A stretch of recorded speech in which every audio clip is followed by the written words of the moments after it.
All right. Hello. Hello, chat, and to all these amazing viewers we have. Welcome. We are going to be talking about some Victoria 3 stuff today, and also probably some other random topics as well. There's actually a little bit of Total War news that we could go into, but mainly Victoria 3. That's the main general topic. And specifically, we have Voice of the People, the DLC for Victoria 3 that just dropped, as well as a few other DLC related pieces of news that have come to the forefront. We'll also look at the player count, and we're just going to generally have a very fun, comfy time. Hello chat, and welcome. I am, of course, joined by my good buddy, and the voice of the people himself, Piechucker. Hello? Hello chat, how's everyone going? The voice of the people himself. That's high praise. The political agitators, Spudgun and Piechucker, the voices of the people. What else could we be? Piechucker. That's great. Cake thrower. Cake thrower. I haven't heard that one before. The Pharaohs of Egypt. Right, so we're here to talk about Victoria 3 primarily, but also just talk about anything. It's one of those comfy streams, and we'll obviously answer super chats. Super chats support the channel and all that. I actually already got a pre-ordered super chat before the stream started. Can you believe it? No, I can't. No, because I call out pre-orders all the time, and it's bad consumerism, and people have done it to me. They pre-ordered my stream. I've done that before. I've subscribed to Twitch channels when they've not been live, which is... I don't know why I did that. Actually, I can answer that. I do that sometimes, because I don't like to actually get the attention of subbing during a stream and having my name called out. Yeah, I can get that. Yeah. So I actually prefer to sub to people off stream. wait for them to say goodbye and then hit them with the sub. In fact, there's been times where I think, oh, I need to go and give that streamer my sub. Oh fuck, he's live. I can't do it. I'm not even joking. That's how strange. That's how much of a voice of the people I am. All right. So let's get this intro text off the screen. I mean, what better place to start? So let's just go over what happened, right? I mean, a few weeks ago, you and I actually covered the first gameplay reveal by Paradox of Voice of the People, where they did a France playthrough. One of the most robust and fascinating streams I've seen, I think. It's just like, they're shocking. I'm trying to remember the last time they hit with a stream. I mean, you could argue that their announcement stream from a few months ago was a hit in a sort of abstract Wes Anderson kind of way. I mean, that one as well. I mean, that was like a few months before. That was crazy. They announced City Skylines 2. You know the weirdest thing? This is probably just down to me and what I follow, or who I follow, like on Twitter or whatever, but they dropped the news that City Skylines 2 was coming out, and I haven't heard a single thing about it since, but that's probably just me not paying attention actively, right? Yeah, it seems like they didn't show us a single shred, not like a crumb of gameplay, so I'm not holding out hope for that game. I am holding out hope, as everyone knows, for SimCity 6, which is never going to happen. Well, for Sims-related stuff, we've got Paradox's Sims game coming up. What's it called? Life. It's actually interesting. By You. Yeah, so it's like they're transitioning into Maxis. Well, we also have Feedback Gaming live in the chat right now, and he said something. As a matter of fact, just as I was sort of doing some general research about Voice of the People, I hit it in YouTube. I searched Voice of the People in YouTube to see who, if anyone, had done videos about it. And Feedback Gaming has done a playthrough as France on it. And I think he might actually be one of the only YouTubers who has actually done the France playthrough. Because remember when we were talking about the DLC? And, check it out. Very nice video, by the way, of course. It just plays, it gives you the actual playthrough. I was wondering who, if anyone, would do it back when they did their gameplay of the stream, of the DLC. I went through my YouTube comments. I don't know if you know that you can do this on your Google account. You can go through all of your YouTube comments, and I actually saw a comment that I made on Feedback Gaming's channel from about 7 years ago, maybe, Wow. complimenting on him on his. I think he'd done a Japan Victoria 2 campaign. And I think I still like, great video, can't wait for the next one. And it was like 7 or 8 years ago, a very long time ago. And Well, bless him, he said, thanks for the support. You know, it's like, he said thanks for the support last week to Yeah. your 7-year-old comment. yeah, he just replied. He just replied before he came into the chat on this stream. He was like, oh yeah, Piechucker is my biggest fan. Right, we had a super chat here. So, right, after this super chat, we'll get on to the actual topic of Voice of the People. I mean, I'm struggling to think of how to even like introduce Voice of the People and my perspective on it. But first of all, Duperda, thank you so much for the generous $20 super chat. Can't say because I need to go to bed. Wanted to say that you're the best Victoria 3 YouTuber of all time. Well, I mean, I do have actual gameplay videos of Victoria 3. I've got the multiplayer video, arguably the achievement video. Nah, but thank you very much, and he'll tune in to watch the stream later after it becomes a video on the channel. All right. We'll pepper his name throughout the stream. Keep him interested for the VOD later. We need to pepper Feedback Gaming throughout the stream as well to keep him here. Yes, absolutely. Yes, Guy. He also asked, what's the first OpenVic 2 DLC going to be? By the way, the name of the project has changed to OpenVic, but that's not been officially massively announced anywhere. We took the 2 off. I need to talk about that in a different video. That's actually a huge topic. The whole OpenVic thing is actually a massive other topic. We need to get to the Voice of the People, right? So, Paradox dropped this DLC. My perspective on it is, it's guff. It doesn't really add very much. It's not interesting. It's not fixing any of the fundamental things about the game that I care about. For example, the war system. And if you think I'm the only one who cares about the war system, just read every comment section related to Victoria 3, every Reddit thread related to Victoria 3, every fucking tweet by Victoria 3 on Twitter, and you'll see everyone else talking about the war system, asking when it's going to be fixed. So, it's not just a meme that's come from me. The entire community is crying out for that. Anyway, I haven't gotten this DLC, Voice of the People. I didn't buy it. As a consumer, it doesn't appeal to me. It's overpriced. It's just guff. It doesn't add much. So, remember that perspective. I'm not criticising it from the point of view of someone who's actually got it and played it. We're sort of just talking about it from the outside and looking at the whole reaction and looking at the people. In fact, I'll just get them on the screen right now because this is going to be our first main topic. The people who have reviewed it, because who better to get the opinion on Voice of the People than the Steam reviewers? What do you make of these, Piechucker? They're not particularly excited about the release by the looks. I've had a read through a few of them, and no, there's not many positive comments at all. We are sitting on 31% positive reviewed on Steam for Voice of the People, the DLC. It was 32 yesterday. It has in fact dropped by 1% overnight for me in my time zone. And we can read through a few samples of these, but let's just bask in the fact right now that how negatively reviewed it is. This is actually devastating. Victoria 3 itself, if we all remember back when it came out, I don't know, I mean, it's hard to say exactly where the actual Victoria 3 review started on 25th of October, but one way or another, they started going down, and eventually they reached mixed, when it hit like, what, 70%, and it went down.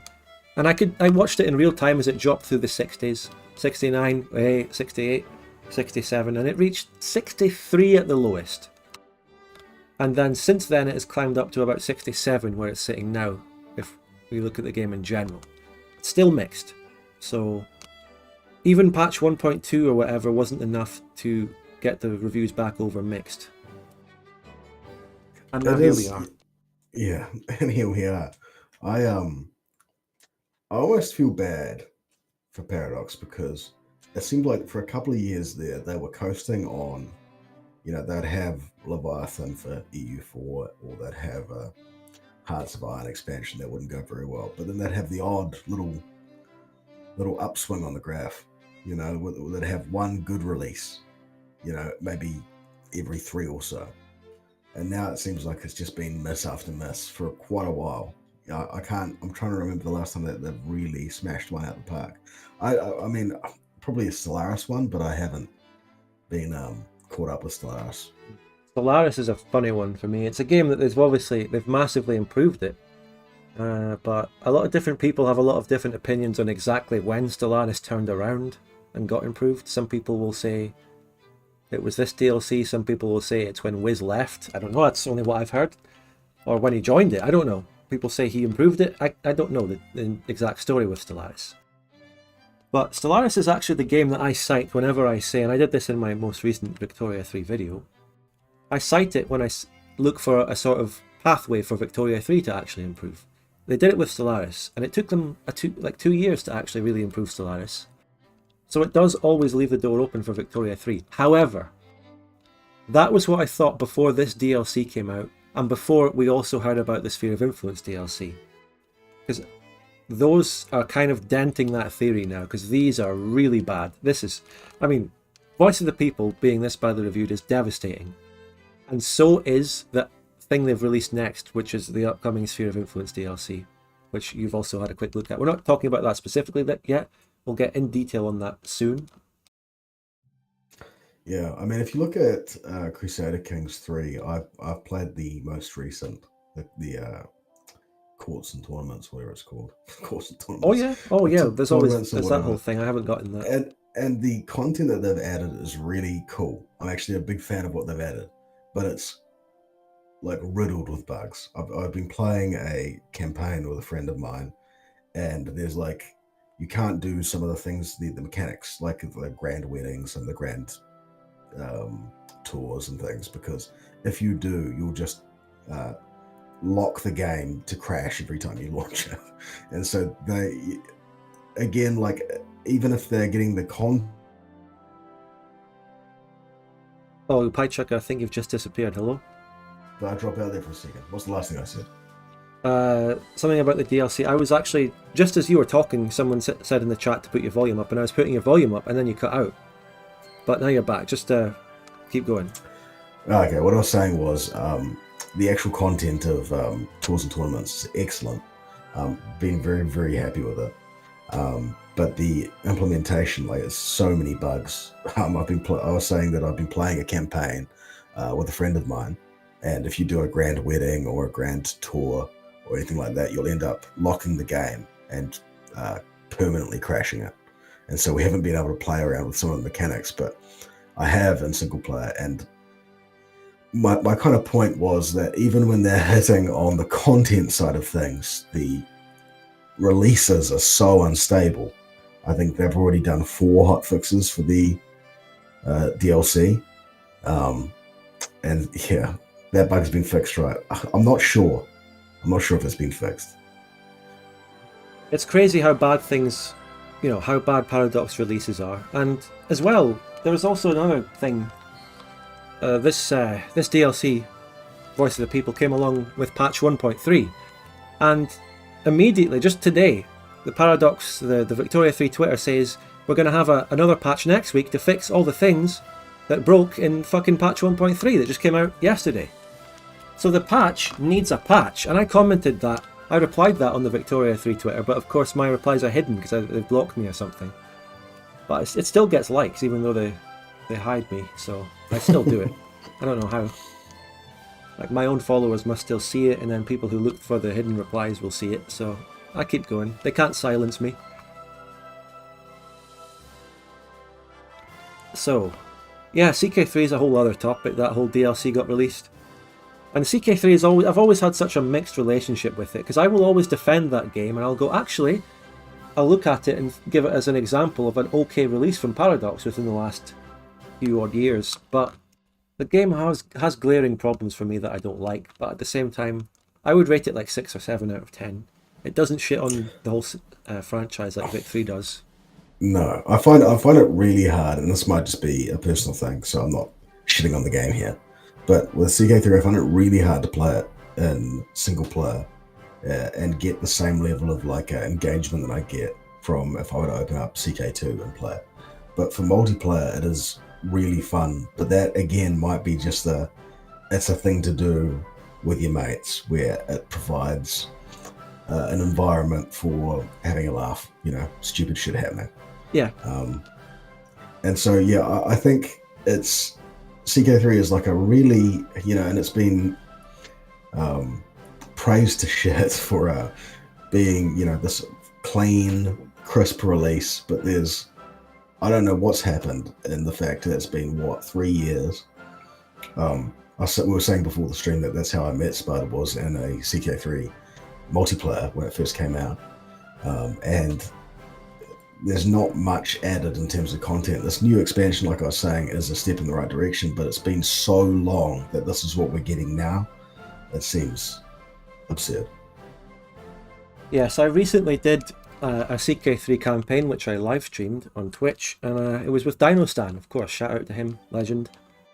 And it was in the Game of Thrones mod, which is a fantastic mod. Now, I can generally say I really enjoyed that campaign, and especially playing it with people, playing it with Dinostan, we had a laugh, and we made funny characters and did loads of funny things, and played it optimally as well, played well, and had fun.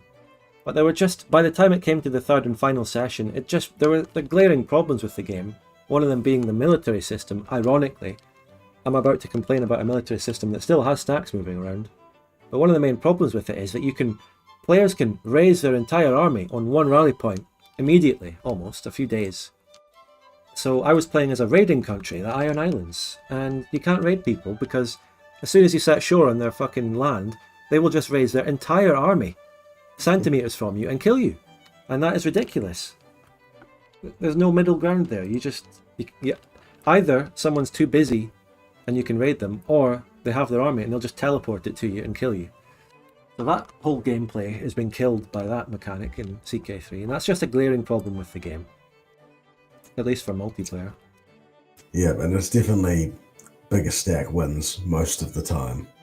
Like in that initial CK3 multiplayer release, where Seems we had like it, yeah. 8 players against 8 players, and I was some sort of religious fanatic. I can't remember what happened, but I'd founded my own religion or something. This is shovel face spoilers. Yeah, shovel face spoilers. Okay. Nothing happened. Well, and then nothing happened. Stay tuned.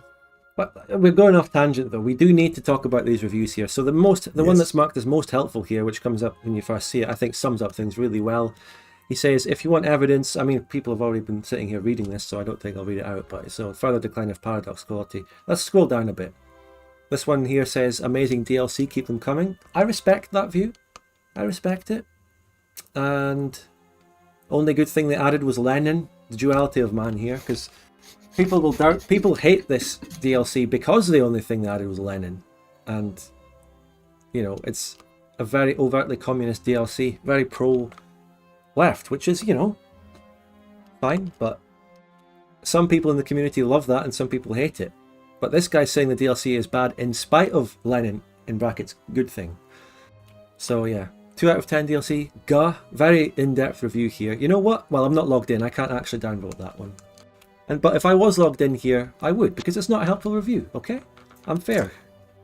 I think you're getting to one, which is the one that really stuck out to me by a gentleman called Antarctic Expedition. Oh yes, it's the one here that says French DLC, and actually upvotes it. Hates the French, but upvotes it. Anyway. No. The one that says, it is bad when one proud Bavarian doesn't bootlick it. Oh yeah. Now that's actually a bit of a rude comment, to be fair. It is disrespectful. And I disavow. I disavow. But I was actually going to talk about this one here. The positive review here saying, this is how this person finds the review positive, right? You should look at it this way. They put all the mechanics into the free patch. This means you'll get most of the important stuff without buying this DLC. I am happy to pay for this DLC as it finances the free patch. Now, this is a bit of a weird way to look at it as a consumer. But at the same time, it actually does make sense. There is logic. There is fair logic to it, actually. I mean... No, I just completely disagree. I think that there's no logic to this. No, there is. There's rationale, but there's... Okay, explain to me. Okay, games nowadays, for one reason or another, the costs, they require people to pay for DLC after the game comes out in order to finance them. People don't like it when actual game mechanics are locked behind the DLC. Therefore, they could have DLC that is just cosmetic, which funds game mechanics being added in development afterwards. This is why you get games like Call of Duty or whatever with all the loot boxes, the skins, but they're only cosmetic. And it's hard to argue with that. If they really do need the funding to keep the game going and actually maintain it and change mechanics and do good stuff, let people just buy shiny cosmetic things. Now this DLC isn't that. It's not actually purely cosmetic. It adds lots of gameplay stuff. It adds characters. It adds stuff. So there's a grey area here, but I initially read this review and I was like, what the fuck? You just want to give them money for a shit DLC just to fund them to add mechanics? But I was like, actually, there is some rationale and logic to it, right? I think that applies to something like Halo Infinite or Deep Rock Galactic or something like that, but I don't think it applies to Victoria 3. I just don't think that applies. Yeah, in the context of Victoria 3, I completely agree, because the game has so many glaring things that need to be urgently fixed. It's got the elephant in the room of the war system, so within the context, yeah. And this review here actually mentions what we're going to talk about next. But this review mentioning One Proud Bavarian, we do have to point out that One Proud Bavarian made a video about the DLC where he was scathing in his critique of Voice of the People. And you watched that video, didn't you? Tell us about it. I did. He pointed out historical inaccuracies and how sort of philosophically it was a complete miss, and then he spoke about the mechanics being a miss as well, and then he moves on. He chapters the video, and just at the start of every chapter he goes, I know we're moving on to the French channel entries, which are, I can't remember the exact words he's using, I'm paraphrasing, but he's like, which are just terrible. He's just sort of going in on every single part. He was not a fan. Yeah, and just before we talk about more of that in general, Sharon, thank you very much for the $6.99 Canadian dollars. The actual alert hasn't come through yet, but anyway, Minecraft has never required players to pay for anything more than the base game. Yeah, how does that one work? I mean, isn't there stuff you can... I don't know what Minecraft has done in the past few years, or in fact, I don't know what Minecraft's done for the last 10 years, to be honest, but... Skill issue. No, I'm out of haven't they added, like, well. stuff? Merch. Yeah, there you go, yeah. He understands it has a bigger player base, but that's on paradox. There's plenty of examples of games that, I mean, probably the majority of games where you pay for the game, and it's how it worked when we were kids. You pay for the game, you get the game. The game's finished. It is done. And then, you can buy expansions which add to the game.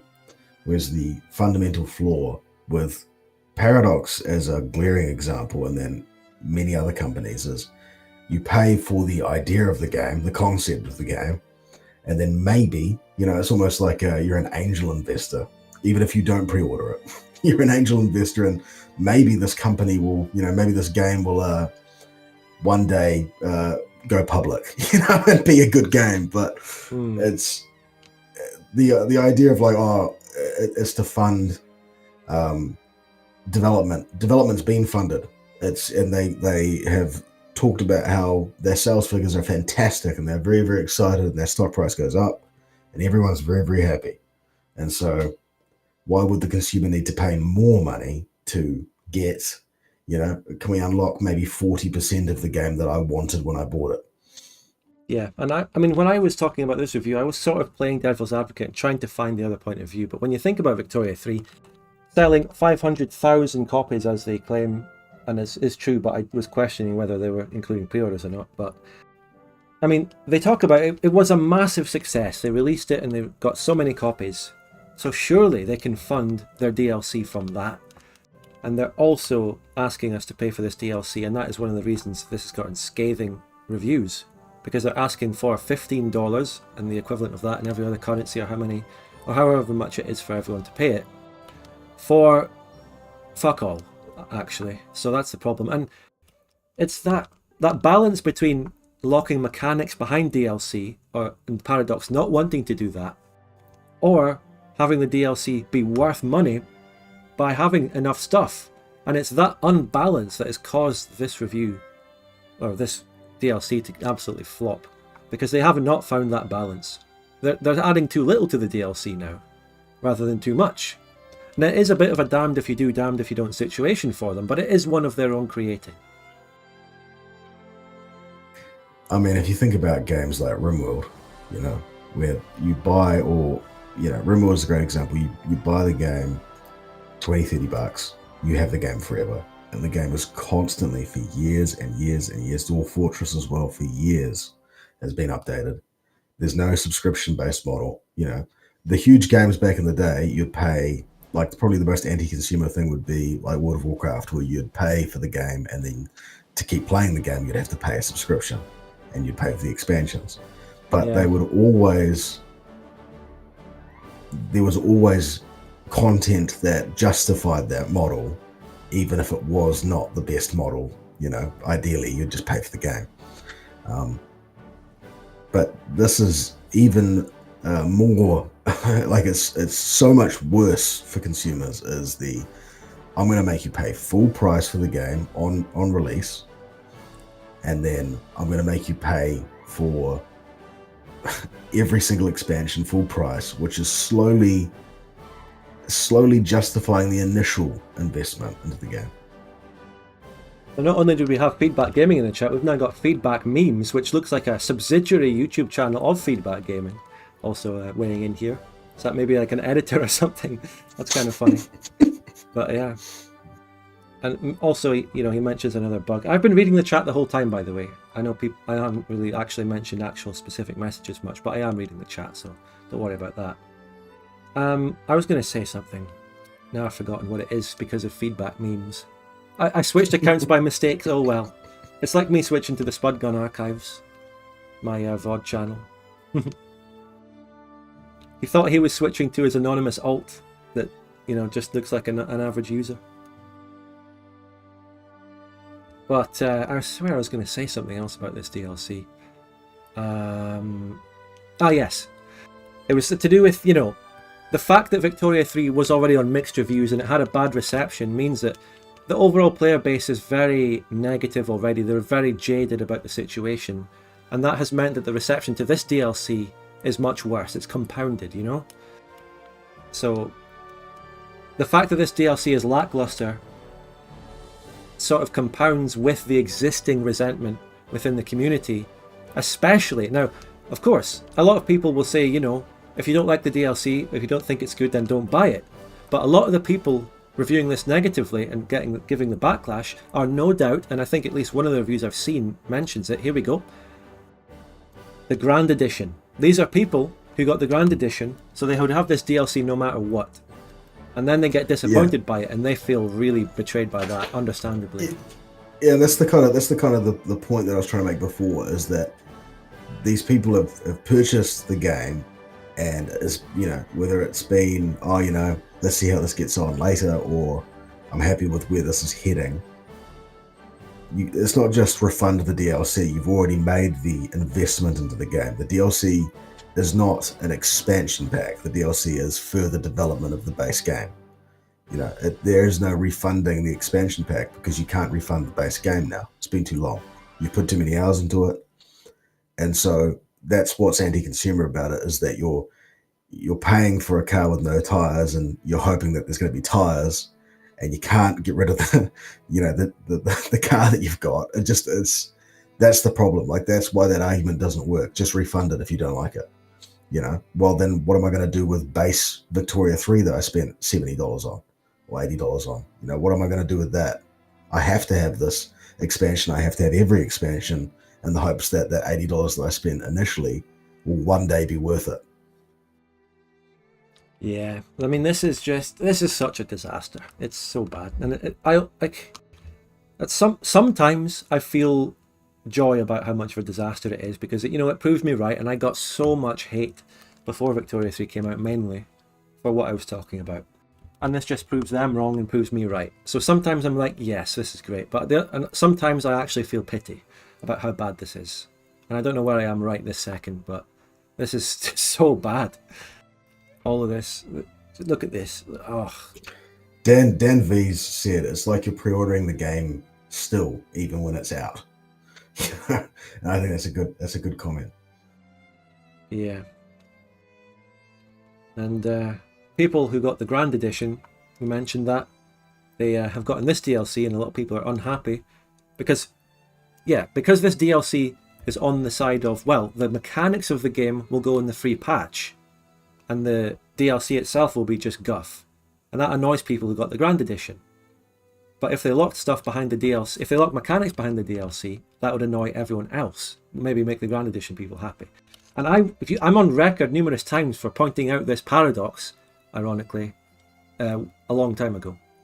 The paradox I like to call it. Like, do you make the DLC great and piss off the average player?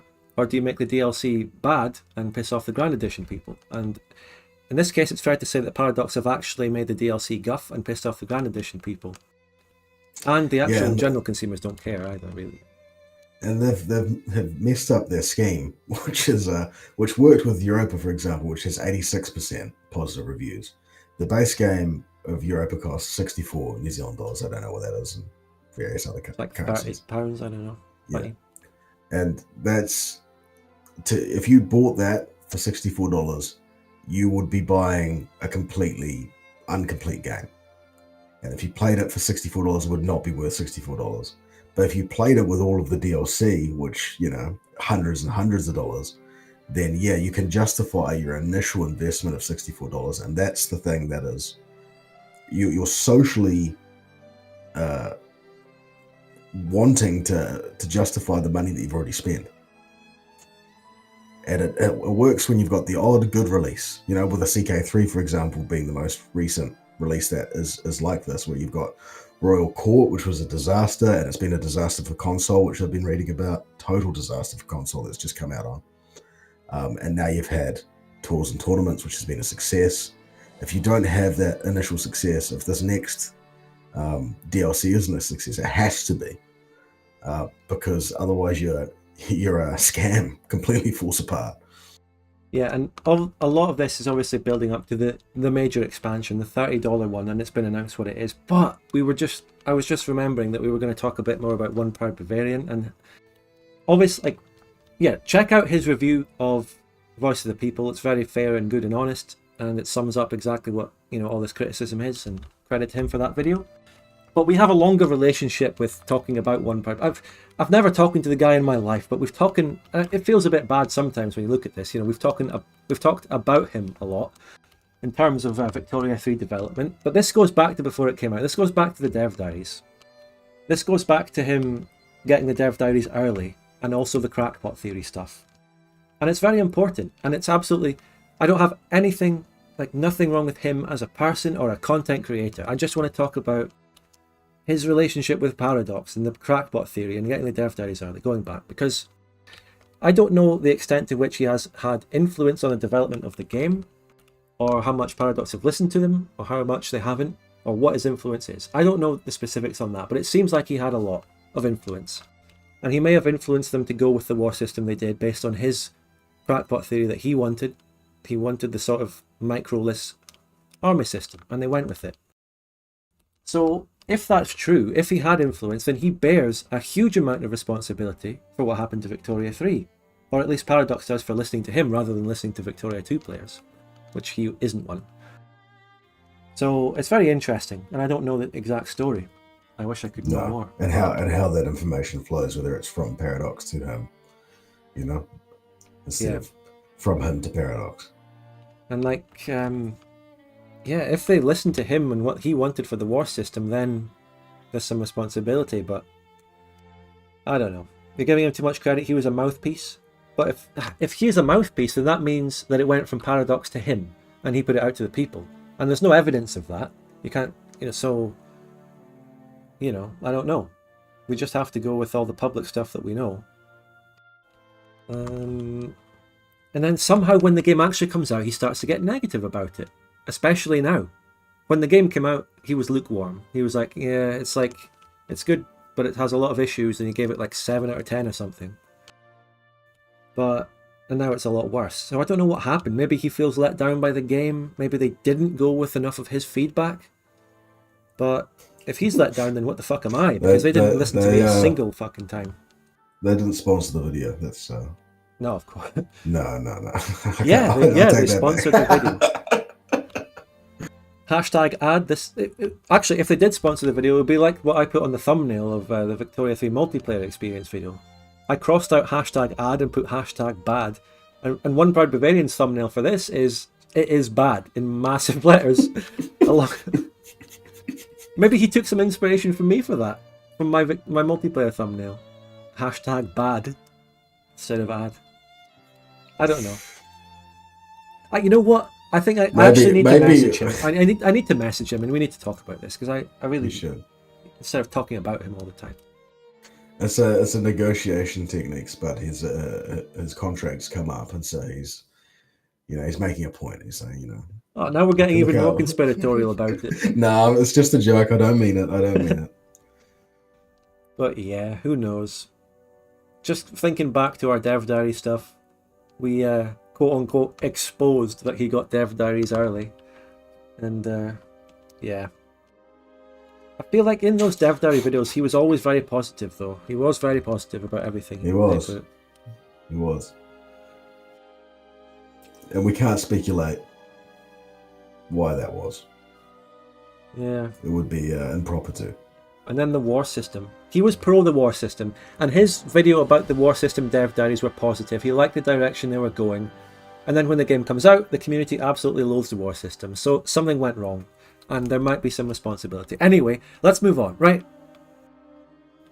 So, Piechucker, you can introduce this topic. What happened here? What is Victoria 3 Sphere of Influence, Piechucker? Victoria 3 Sphere of Influence is, it seems like they've accidentally released the store page for their follow-up DLCs. One of which is a proper DLC and one of which is an art pack. But this one is... I'm very excited for it. I've pre-ordered it already. I've tried to get into the link. I would like to announce that I've gotten a sponsorship for this DLC. I will be making a video for it in March 2024. Victoria, voice of the Reddit. No, actually, speaking of the Reddit has been negative as well about the DLC and this. And I've actually got the Reddit thread of them leaking this open. We can actually start here, to be honest. Yeah. This is the Reddit thread of them questioning whether they leaked it. And first question is, to what extent is this a leak? What the actual fuck happened here? Because there's some comments where they mention, not leaked, it's been officially announced on the forums. And I couldn't find where it was announced on the forums, but if it has been announced, like it's officially announced, Victoria 3's major expansion is Sphere of Influence. It hasn't been announced. There's been no video, there's no trailer. So it's just suddenly appeared on the fucking Steam page and maybe on a forum thread. What kind of announcement is this? You need dark mode for Reddit. This is shocking. I'm sorry, just deal with it. I mean, I'm not logged in. Have we got the description? Here it is. Would you like to read this bit? No, you read it out in your glorious. Okay. About this content. This is Sphere of Influence. Victoria 3 DLC. In a more civilized age, the pen is supposed to be more mightier than the sword. The first major expansion for Victoria 3 increases the depth and immersion of the diplomatic game. Build power blocks to protect regional interests, invest in foreign economies, and interfere in your subjects' politics. What the actual fuck is it? Just Joe Pesci? What the fuck is this piece of shit? What is this? This is the expansion. In the recent Victoria 3 video, I talked about how their first expansion, the $30, included in the Grand Edition, would make or break the game, right? This is it. Or it will be it. First and foremost, the name, Sphere of Influence. Sphere of Influence is a mechanic in Victoria 2, and it is also a very fascinating and great way of modelling or thinking of the relations between great powers and the geopolitics, particularly in the 19th century. And I I'm on the record many times as calling out why the fuck isn't Sphere of Influence at least mentioned or in some way in Victoria 3 on launch. So I've called that out and I criticised that.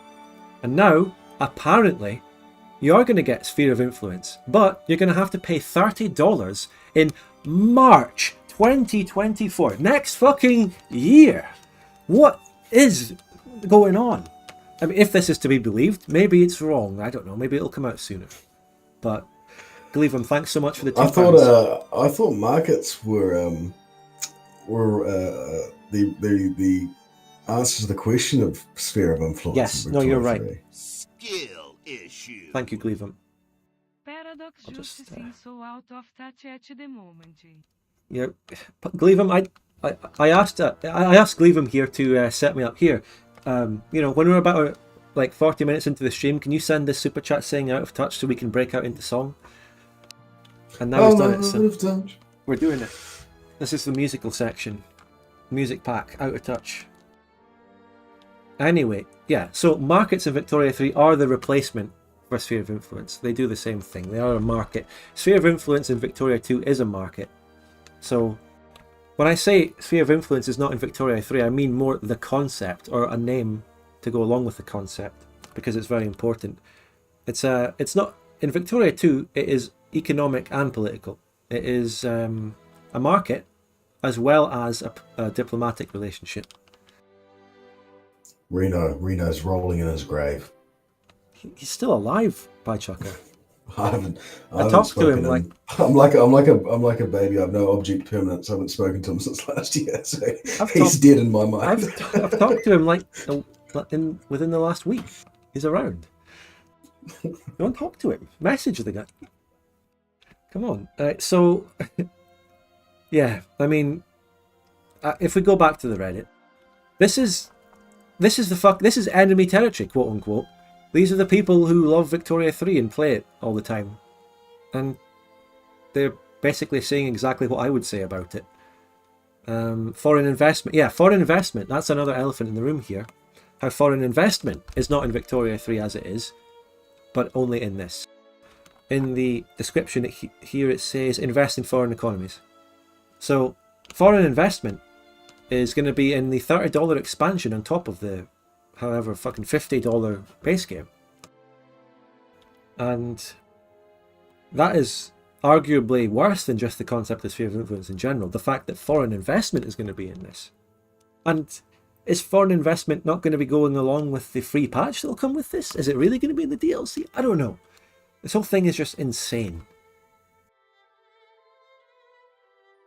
I don't know. I have like both so many things to say about this and almost nothing, because it's just sort of self-evident.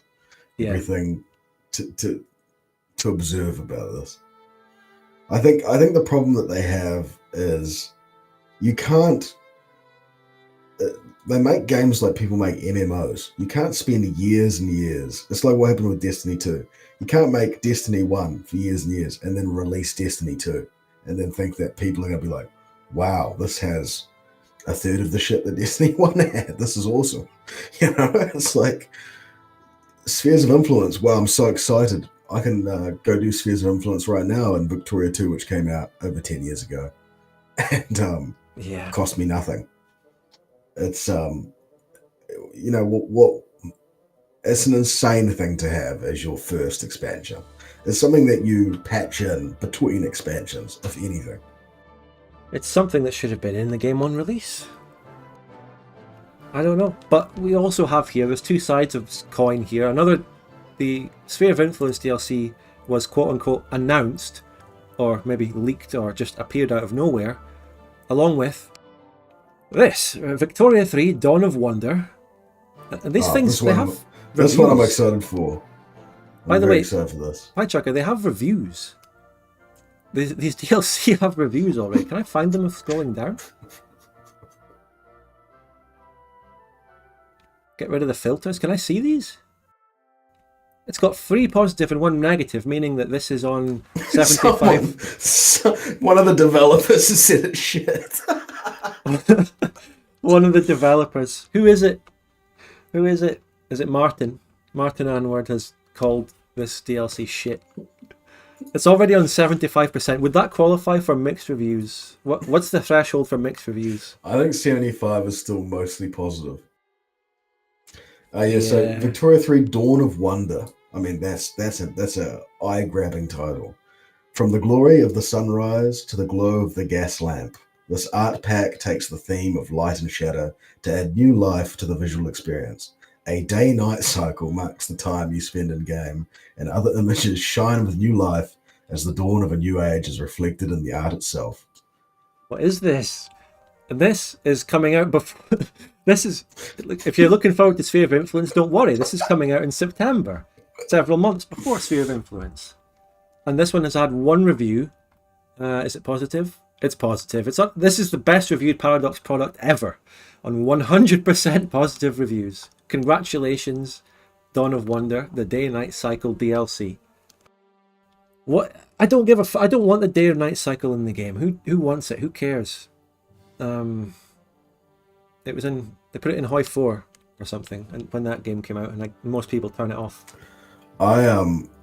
I used to be a huge fan. I think I've spoken about this before. I used to be a huge fan of the developer clashes that they used to do for Europa, and when they were coming out with Hearts of Iron 4, I tried to get into them because I really enjoyed. Because they were. It was a different feeling when you watched their streams back then. Like they were more like friends and having a laugh, and they had Jake, and they had some great guys like working for them. And I remember trying to watch the Hearts of Iron 4 dev clashes that they had just before the game was released, and the day and night cycle was so bad that it would give me a headache, and I just couldn't watch them. And as soon as I got I remember on the forums when Hearts of Iron 4 was being developed, like there were so many comments where it'd be like, "Can we turn the cycle off, please?" Like, I don't want that at all, because I don't know if anybody else is like that, but clearly there must be at least a couple of us. It gives me the worst headache to see the day and night cycle. I don't know if you're like that, Spud, but it's... Well, I've never had a day and night cycle on a game, or watched footage of a game long enough with that on to know if it gives me a headache. I turn it off by default without even looking at it first. It's your subconscious saving yourself from a headache. Yeah. Why would I even want it in the first place?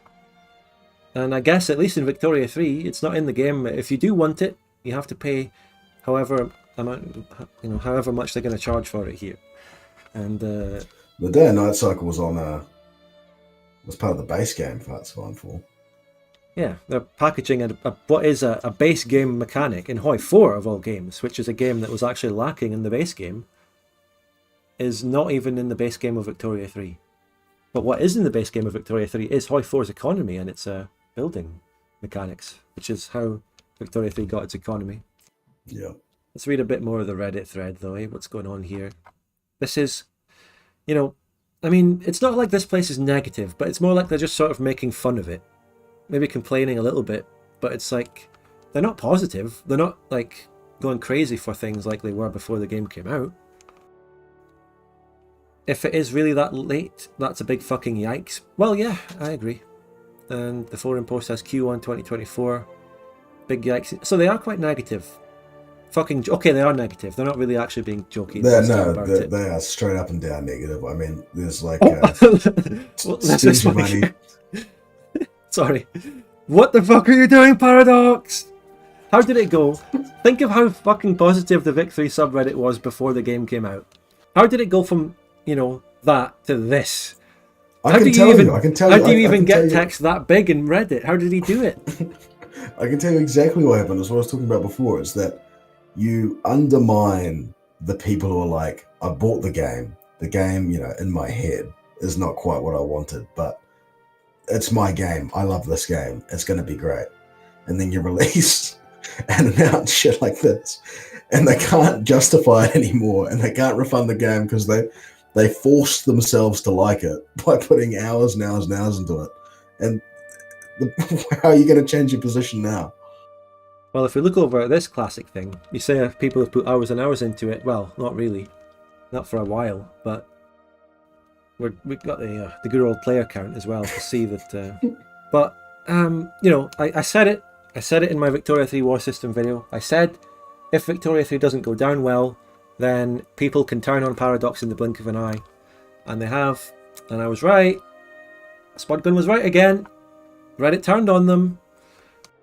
And I predicted it. And you can probably like fucking click on some of these people's post history, look back to before the game came out, and you can find them arguing with me, probably. Half of these people. Calling me a racist and a Nazi for hating Vic 3 before it came out. And now look at them. I like the concepts. Well, one of my favourite things of City Skyline is seeing my cities at night. But in a grand strategy game, the day-night cycle is like day, night, day, night, day, night. Yeah. It's not as if you're seeing it at night. It's completely different. For like an hour. So, anyway. And here's the War Pharaoh. How is this getting 84 upvotes for War Pharaoh? This is what I was talking about before, and I would have gotten downvoted to minus 500. Suddenly they're upvoting posts like that. Suddenly I'm right, but they'll never give me credit. They'll never say, Spudgun, I'm sorry, you were right. They'll never do it. Well, some people do. But it's just really funny. I mean, I reserve the right to just come here and gloat about how right I've been proven. It's obviously, it's like a bit weird. It's a bit obnoxious, you could argue, to come and do that. But from the amount of hate I got before the game came out, I'll do that. I'll take the opportunity. Thank you very much. The comments you'll get now is like, I agree with Spudgun, but the way he's talking about it is just... It will be the way. Yes. That's the way of safely... The same people are like, no, Victoria 3 is an amazing game, and I'm happy with the way I spend my mum's money. People will, of course, say, okay, maybe he was right about the war system, but it was the way he went about it. You know, the way he put together a 36-minute video using well-sourced evidence and well-argued points, that was such a racist way of doing it. You just can't. It was a fascist video, and that's the problem. Yeah. But look, there are some... I have that video, right? But Victoria 3 Funko Pop pre-orders win. That's really funny. Maybe they're going to get that desperate. But I mean, look, I also did things on top of just that video where I was more of like a troll, like some of my community posts. You know the one... I went onto my own Reddit account and I posted on the Victoria 3 Reddit like a picture of a Chinese man, and I wrote, "Hi, I'm from Tencent. Can you please stop showing Victoria 3 gameplay? Our share price is going down. Thank you." And I actually, you know, some people actually believed that... I took that and posted it as a community post, so it was myself. But some people thought it was me genuinely believing it was real, even though I made it in the first place. Anyway, so that's more of like a trolling thing to do. And if people don't like that, I understand it more. But just remember, I justify my trolling by having a well-sourced and well-argued video to back it up. So, you know, take it as you will. Anyway, thank you, Emperor Malgus. Thank you very much for the $2. Exactly. Maybe they will have to put... When was Steiner born? Was he born in the Victorian era? They might have to actually add him to the game. Well, he obviously probably would have been before 1936, unless we're saying he was 9 years old in 1945 when he was asked to make his attack. Where are we even what are we even talking about now? Where have we gone? What's happened? I don't know. Let's just enjoy the super chats. Thank you, Dawn. Thank you so much for the €3. You were also the person who gave a super chat before the game came out, and I thank you for that.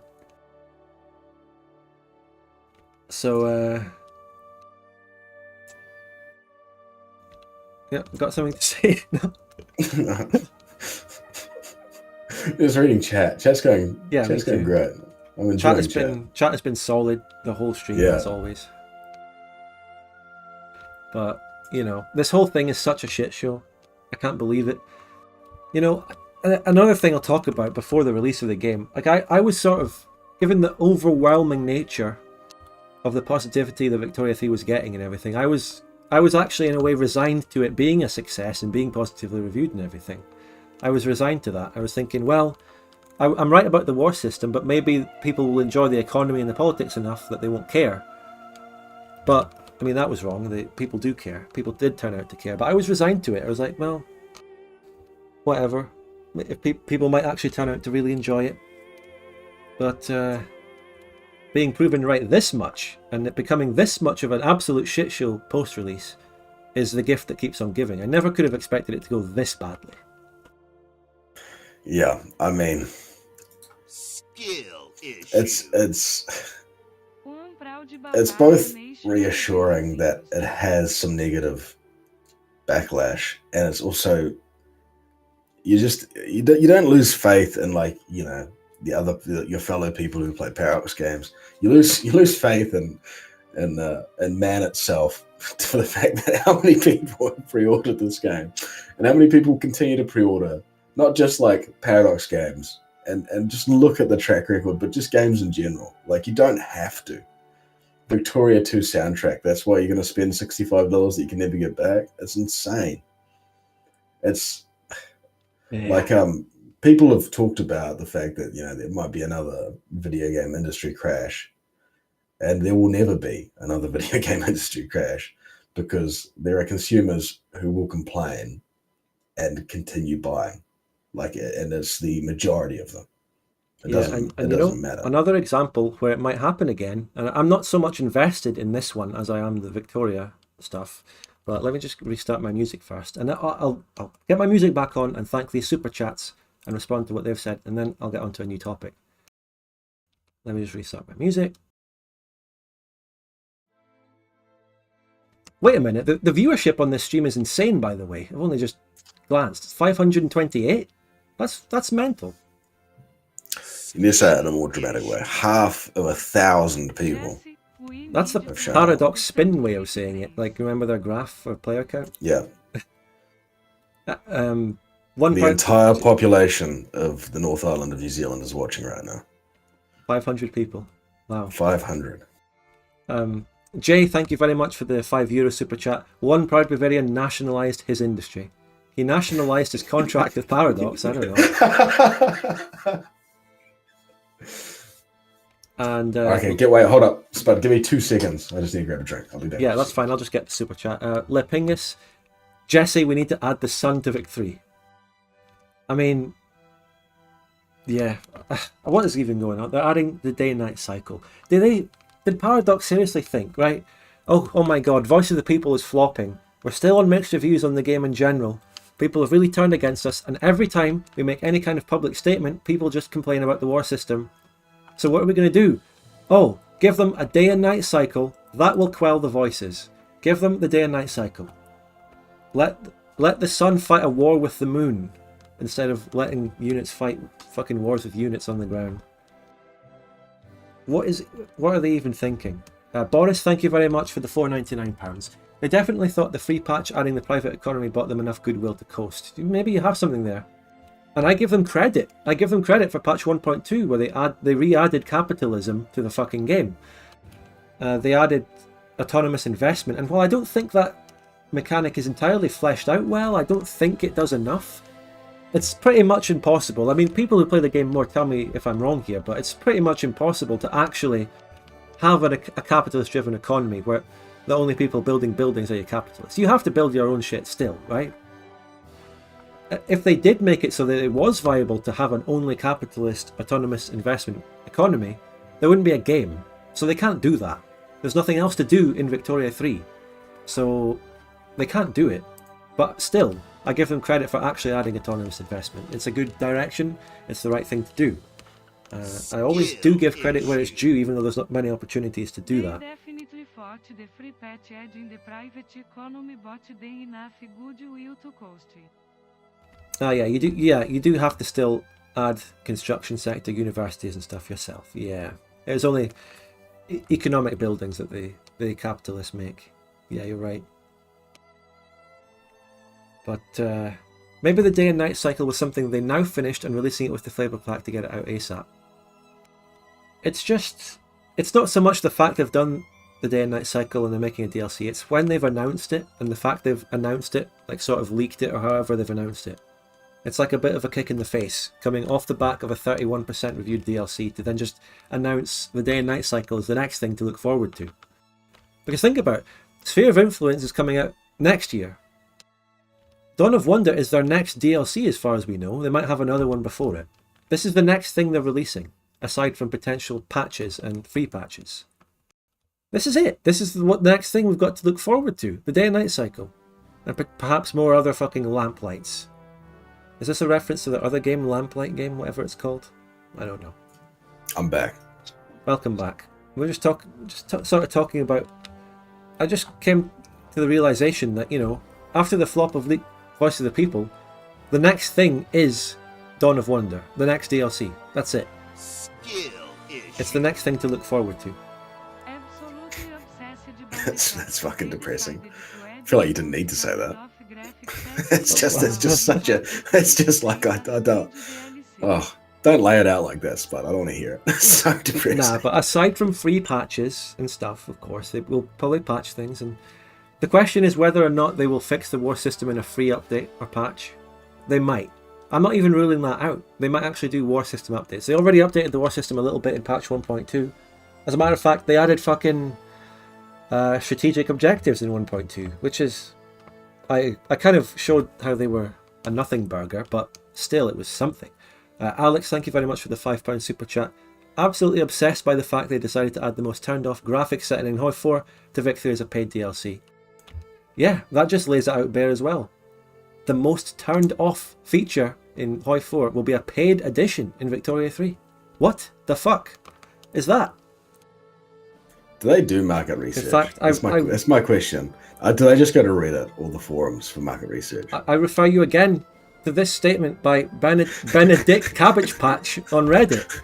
What the fuck are you doing, Paradox, in gigantic letters? Even the Redditors are saying it now. Even the Redditors. You have no idea how fucking positive these people were before the game came out, and now look at them. I've said this before. I'm just rehashing what I've said, but just let it sink in. Someone needs to take a sink into Paradox HQ and say, let that sink in. Because what the fuck is going on there? Emperor Malgus, thank you so much for gifting a membership. No, that's what I'm saying though. Every company in the world, small or big, does market research. What do you guys want? And like people, somebody said before that the game is almost like it's in permanent early access. Like that's how they market their games. And it's like, yeah, but the benefit, you know, if you've got a good early access game, it's that you listen to the community and then you make changes based on what they want.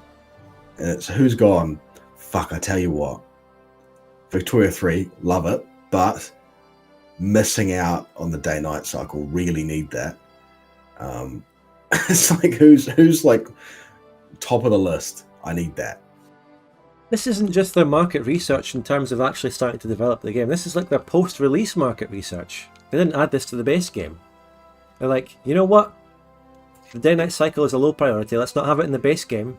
And then the game comes out. It flops in reviews and player count. And they're like, fuck, we should have added the day-night cycle. That's what they wanted. That's why the fucking player count flopped.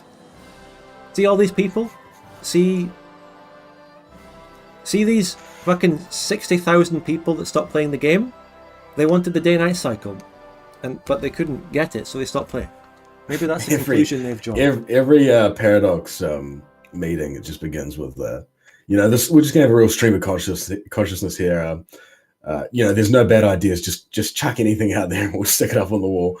And then they cut it down to day-night cycle. That's what we really needed. That's what we're missing. Yeah, I mean, interesting. Do you think in the day-night cycle DLC, would there be a possibility to turn it off but have it so it's only nighttime? Because that would give a nice vibe to the game, wouldn't it? But they're probably, I bet, I'm gonna fucking make a forfeit or something. I guarantee that won't be possible. Right? What can I do to bet that it won't be possible? Do you want to just do like a £5 bet, me and you, Piechucker? Yeah. Well, you wouldn't bet against me though, would you? No, I'll nah, fuck, actually, I'm thinking about it for 2 seconds. And I was also calculating £5, that's that'd make you a millionaire in New Zealand. Oh. Well, maybe I'll give have you to that. sell my car. If that's give true, you £5. If that's true, then I'll just give you £5, mate. Come on. What? Yeah, £5 is like a day's wage in New Zealand. Well, I'll just give you it. If that'll make you a millionaire in New Zealand, here's £5, mate. But the problem is you give me £5 and I'm a millionaire.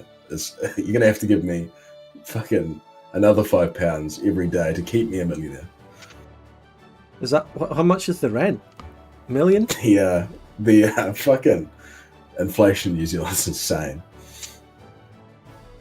Well, Jim Boob Sherwood, thank you very much for the Kid Cudi music pack is coming in with the day-night cycle. What else might they add? What other packs are there? What could they add? Thanks for the $4.99, and thanks Emperor Malgus for the $5. Thank you guys so much. I tell you what, that would actually turn me around on this DLC, is if they had Kid Cudi's Day and Night, and sort of a Renaissance fair style for a Victoria 3. That'd be fantastic. Yeah, but they'll take that to mean let's just fucking copy and paste CK3's UI or something to have a Renaissance fair. What is going on with this game? I was alluding to something else though before you went away, and that was... Thanks for the super chats though, guys. I appreciate them so much. Oh, there was one last thing actually. You know, it's funny how we talk about One Proud Bavarian all the time, and then 2 days ago I just so happened to release the Bavaria series. Right? What's going on? Yeah, that doesn't make sense. Have you been talking to people? Yeah, I'm part of the whole thing. Do I even know you well enough to know? Are you a Paradox shill? Well, let's just think about that for a second, right? If I was a Paradox shill, I'm obviously not positive towards them, so it must mean that they've set me up as a sort of counterbalance, yeah. But they've set up themselves, and that has been done a lot through history.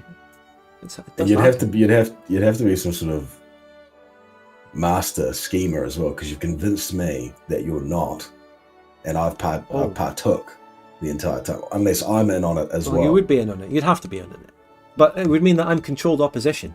That's what it would be. Yeah, that's the one. That's the phrase. Controlled opposition. So, if I was controlled opposition, then... One proud Scotsman. I mean, my opposition to Victoria 3 before the release had no effect. I made my war system video, got like 120,000 views, but, you know, did that have any effect on the success of the game? Actually, there you go. My criticism didn't have any effect on Victoria 3 getting so many pre-orders and 500k sales. Yeah. So maybe I was. Now.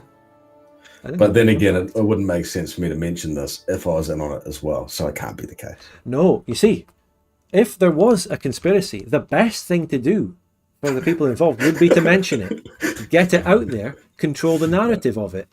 Yeah, get it out there, make it seem laugh like about it. Wouldn't that be ridiculous? Yeah, wouldn't that be ridiculous? Yeah, exactly. Do we have? And then right at the end of the stream, you just frame it just slightly. I mean, a day and night cycle, you know, couldn't be so bad. and then yeah. See you later, guys. That's been us. Palaya, thank you very much for the $5.50. So when is the Victoria 3 DLC gameplay stream? Well, I didn't get the DLC, so I can't boot it up and play it right now. But I could actually boot up the game and play with the free patch version, but I can't be arsed. I don't want to... I'm scared to... You know, after the graph they released, remember that towards the end of my last Victoria 3 video? I'll just let the super chat ring out. Remember the fact that they counted me. I launched Victoria 3 at some point in like February just to make a meme for about 10 seconds. And that they counted me in their graph that they released about total unique players. So I'm scared to launch the game again. And I actually did recently to make my H-Man related memes. Or it was one I made before where it was the one with I Show Speed. I made that meme. And then I also put out on the day before the DLC release the one with Robert Pattinson. But I launched the game and they counted me. I liked that one. I liked that one. That was good. That one's gone far. It's blown up on Twitter. It's just a great template. That Robert Pattinson name is so good. Yeah. I didn't add the H man to it. That was already an existing one, but I just took that and thought, oh, that's perfect for this Paradox thing. Boris, thank you very much for the £1.99. Epilepsy DLC.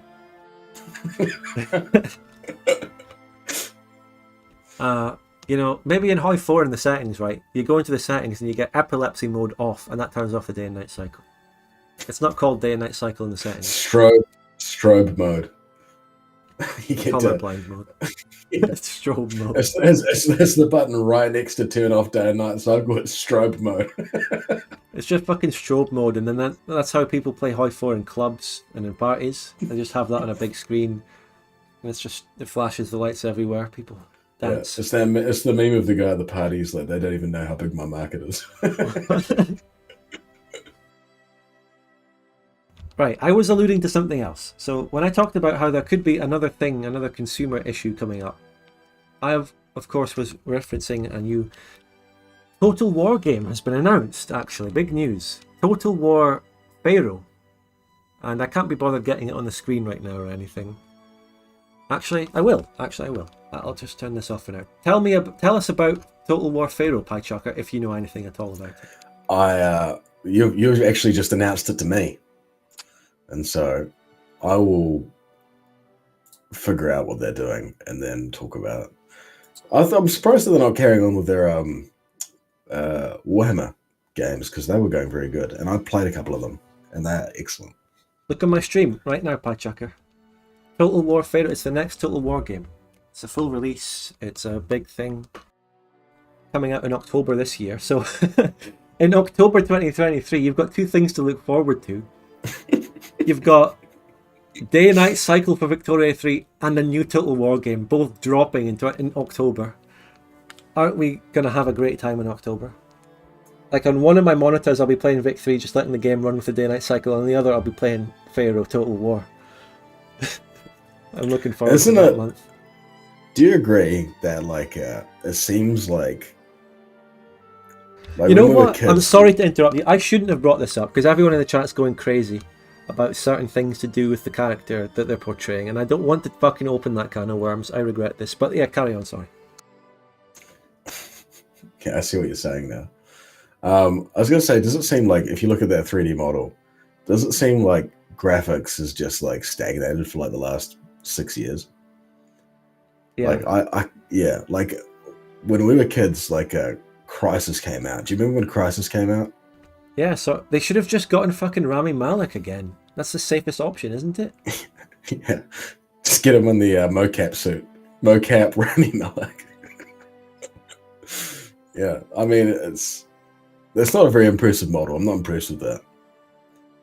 I think the last Total War game I played a ton of was Shogun 2. And the first computer that I ever had, I built the specs to match the recommended specs for Shogun 2. Right. I bought Rome 2, and that was not great. And then I haven't bought one since. I played a little bit of the Warhammer ones with at friends' houses and stuff, but I haven't bought them. Yeah, the chat is depressed. This whole topic. I actually should have not raised this because it just... You're ruining it. Yeah, it's all about that. And I don't really... You've I don't ruined know. it. I don't know. I don't have a view on that shit. I mean, there's all... Not publicly. What? There's the Cleopatra. The Cleopatra thing came out lately as well, right? And that's been such a fucking weird thing. People giving their views, and now this. I think I can play the trailer here. Yeah, fuck it. You'll be interested in this trailer. It is... let's do live reaction. But I'm going to spoil it.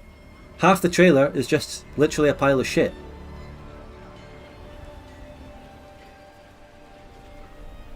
You'll see what I mean. Literally, are you saying? You'll see what I mean.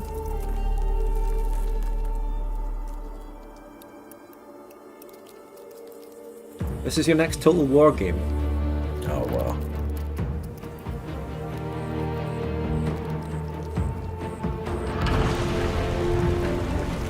So far, this could be a cell phone ad. It could be an ad for anything. It could be an ad for anything. It could be an ad for fertilizer. Because it's shit. It's a dung beetle.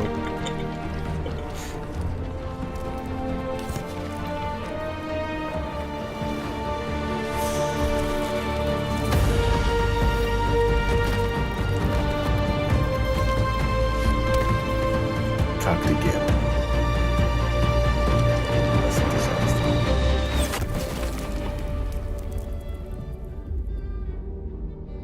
I'm still playing my Victorian music. I can still hear it. Forgot.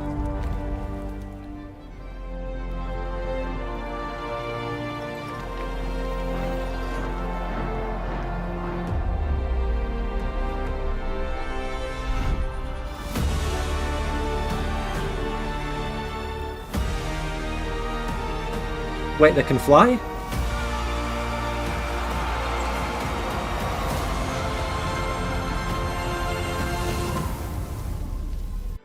Okay, so yeah, it's a total war. That trailer reveals nothing other than a dung beetle and then an army charging in. Doesn't really. They fly now. Is that what's that a reference to? Wait, I'm DMing you something, Spud. Oh, is that Starship Troopers? Is it Starship Troopers?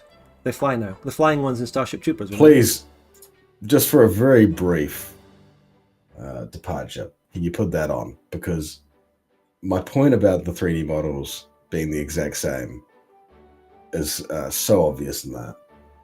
And that is a great... People get hyped up by that announcement trailer. It's like they're announcing it all over again. Such a great game. Nah, I don't want to open... I can't. I don't want to open a YouTube tab on here. I don't know. You just did.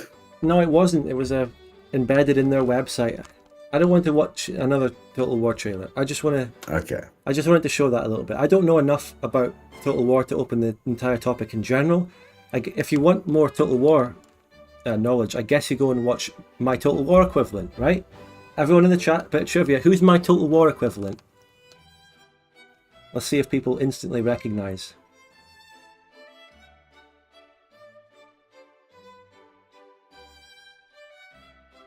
Some people know.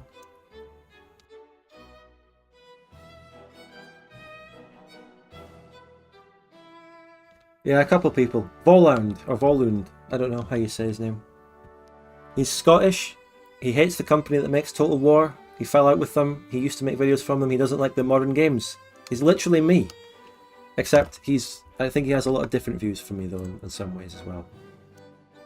And I also still make my positive content on the old game, and I also invested in OpenVic. I don't think he did that. I don't think he helped launch an open source recreation of one of the old Total War games. So there are quite a few marked differences there. But aside from that, completely the same. Literally me. Scottish, doesn't like the modern games of this company. Apart from all of the differences, he's almost the exact same as you. Yeah. It is coincidence, like two Scottish people in this two similar positions. Douglas MacArthur is dropping a fat super chat here. We'll wait for that alert to come through. So, yeah. He said, damn, I missed the stream since I was asleep. He was asleep. Victoria 3, you are Scottish, asks someone. Yeah, of course. People don't know? How can you not know now? I mean, come on. How long have we been here? I've been doing this for 3 years now. Skill issue. Well, now you're here, Douglas, and thank you very much for the $20. People still think that I'm Australian. Aye, but that one's easier, right? That's an easier mistake to make because the accents are actually quite similar. My accent's weird though. I don't have a very, I have a Kiwi accent, but I talk in a weird way. And it comes from when I grew up, when I was a kid, I had an English accent because my mum's English. And then I got ripped into for it. And so I talk funny because I'm desperately trying to stamp out all of the the words that I say in a remotely English accent. And so I've got this really deliberate, weird way of speaking. Right. That's interesting. I mean, I haven't noticed. You just sound like a New Zealander to me. But then, yeah, that's like the same as people saying, all these Americans in the chat saying, you don't sound Scotch. You just sound totally from England, dude.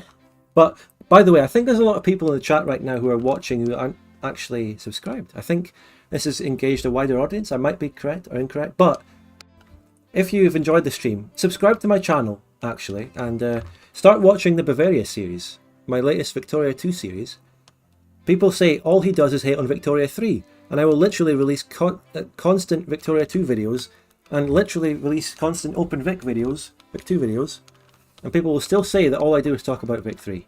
This is a brief departure from my normal content to talk about Victoria 3. But yeah, go check out my other content and subscribe. I would greatly appreciate that. Thanks for tuning into this stream as well, everyone. We will keep chatting for a while, by the way. Also, I'll I'll step out of my comfort zone and endorse the Bavaria series. I've seen it. It's very good. I haven't seen episode 2, but I can say episode 1 is very, very good. I haven't seen episode 2 yet myself. Well, I've seen what happens in it twice. Once playing through it, and the second time starting to edit it. So I can tell you it's good, but I would say that, wouldn't I? Because I'm a paid shill for myself. $10 super chat from Dr. Blitzen. He said, I can't believe my favourite Vic 2 content creator is Scottish. I thought he was a funny Welsh man. I cry every time. I mean, some, not your accent, but some Scottish accents and some Irish accents, very few, can sound kind of, there's a slight similarity, but Welsh, no way. Nah, yeah, the Welsh accent has a bit of a spectrum as well, where it goes towards more sounding English and then it has a distinct accent. Because, well, Wales has had a lot more English people moving to it and living in it, I guess. But thank you for that super chat. I appreciate it. The One Proud Bavarian series. Did I mention that in the description? I didn't actually make a reference to him in the description. I was like thinking of, when I was writing the description, I was considering writing like, you know, can we turn the 500k pops of Bavaria into 500k thousand proud Bavarians?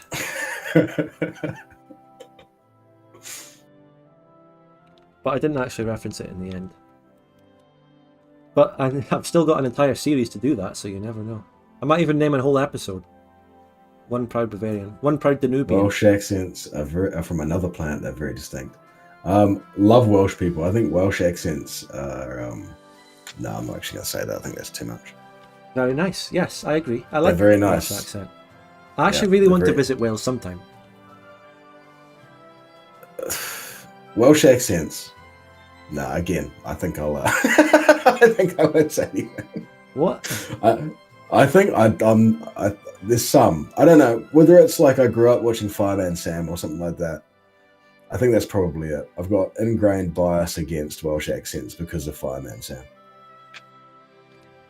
Fireman Sam. It's that. Did you not grow up watching Fireman Sam? Yeah, is he Welsh? I didn't know. He's Welsh. Well, I can't remember. Bandy. Oh yeah. Naughty Norman Prize. You know, it's that way of talking. It's just the up down, up down. It's brutal. It's brutal to hear. And there's there are some amazing Welsh accents. No, I'm not talking about. I'm getting Welsh mixed up accents. with Postman Pat. No, Postman Pat. He was English, I think. And then Thomas the Tank Engine was fucking Ringo Starr. What? Right, there's super chats though. Wait, now hold up. Explain the Ringo Starr comment. He's the narrator of it, right? The narrator of Thomas the Tank Engine. I never knew that. That's fascinating. I never knew that. Look it up. Marinara Sauce, thank you for the $10. Oh my god, it's over. Can't speak. Thank you for the $10 super chat. Spudgun playing with a blindfold so that even he gets to watch it for the first time. I actually do wonder that sometimes. I sort of wish I could watch my own series as someone who didn't play through the campaign and then edit the video. I want to know what it's like for viewers, but they do tell me it's good, so I take their word for it. Stalker, thanks for the 400 Huff. It's not going to be a Spudgun YouTube stream without a Huff super chat. At all. Which is the Hungarian currency. I don't know if you're the same, Spud, but when I'd be making Napoleon's Legacy or something like that, I'd like make a joke and I'd be like, that's funny, that's good. But then I'd watch it 5, 6, 7 times while I was editing it, sometimes more. And I'd be like, that's not even fucking remotely funny. Everyone's going to think that's the least funny joke ever. I think that's the worst part about editing is that the more you edit something, the more you think, this is the stalest, shittest, most humorless video that I've ever made. Well, I made that self-referential in the Bavaria series, in part 1, remember? Of course. I put a couple of bad jokes, but they weren't really bad jokes, they were more like... Yeah, no, but they were good. I think those ones I laughed the hardest at. The first joke was the fact that someone turned the no guy horde into the yes guy horde, which I didn't do. That was just the mod. That was Potat, I guess. But, yeah, again, thanks for the 400 Hungarian oofs. And we also have another one. No, that was it. Yeah, thanks, guys. So I missed a lot of the chat here, but yeah, the second joke was, yeah, the player called the player on Bohemia in my Bavaria series is called Neighbour, which is, it's funny how he was my neighbour. Spagoot has said Welsh and Indian have some similarities. I have seen Eddie Izzard live, comedian Eddie Izzard, and she now, but back in the day, he, at the time when I was watching the performance, has a bit where he talks about an Indian accent is just a fast Welsh accent. Spud, no? Yeah, I'm just thinking of it. Yeah, I would have to hear the comedy sketch to know. Well, you just go ahead, Spud, and do an Indian accent. No. And well, can I do one? The only way I would do one is this, right? Yeah. Fuck you, bloody, fuck you, fucking, bloody, fuck you. That's all I will say, because that's a very okay. Now slow it down, and see if it's Welsh. Bloody, fuck you, fucking bloody. Fuck you, fuck you. Wales, fuck you, fucking English bastards. Yeah, sorry, that's just banter here, Yeah, no, it's just banter. It's good, respect to our hundreds of Indian and Welsh viewers. Yeah, we love them. Yeah, we love them. Don't love Fireman Sam though. Oh, kind of love Fireman Fireman Sam. Sam. Not sure. It is a piece of well, the main difference is that there. I would say fireman. You wouldn't say fireman. No. Because do you say airplane or aeroplane? You say know. airplane, right? Airplane? No, I would say aeroplane. Aeroplane, yeah. I'd say airplane. I would put that O in it. But this is different, right? Fireman versus fireman. Fireman would be two different words. It'd be policeman. It's not policeman. Well, what do you say? Phone the policeman. No, it's policeman. You say policeman? There's a man of the police. Yeah, I do. I say policeman. You wait. You're not joking with me right now. I'm not joking. Would go down. I'm unironically, I'd say policeman. And so you would be driving down the road one day, and you're sort of speeding, and you go, oh wait, there's a policeman. Stop, slow down. Exactly. I go, crikey. there's a policeman. How do you say this? What else is there? This other man, fireman, policeman. What other things? It's the roses. It's the filth. What other professions are there that end in man? Saucepan. Saucepan.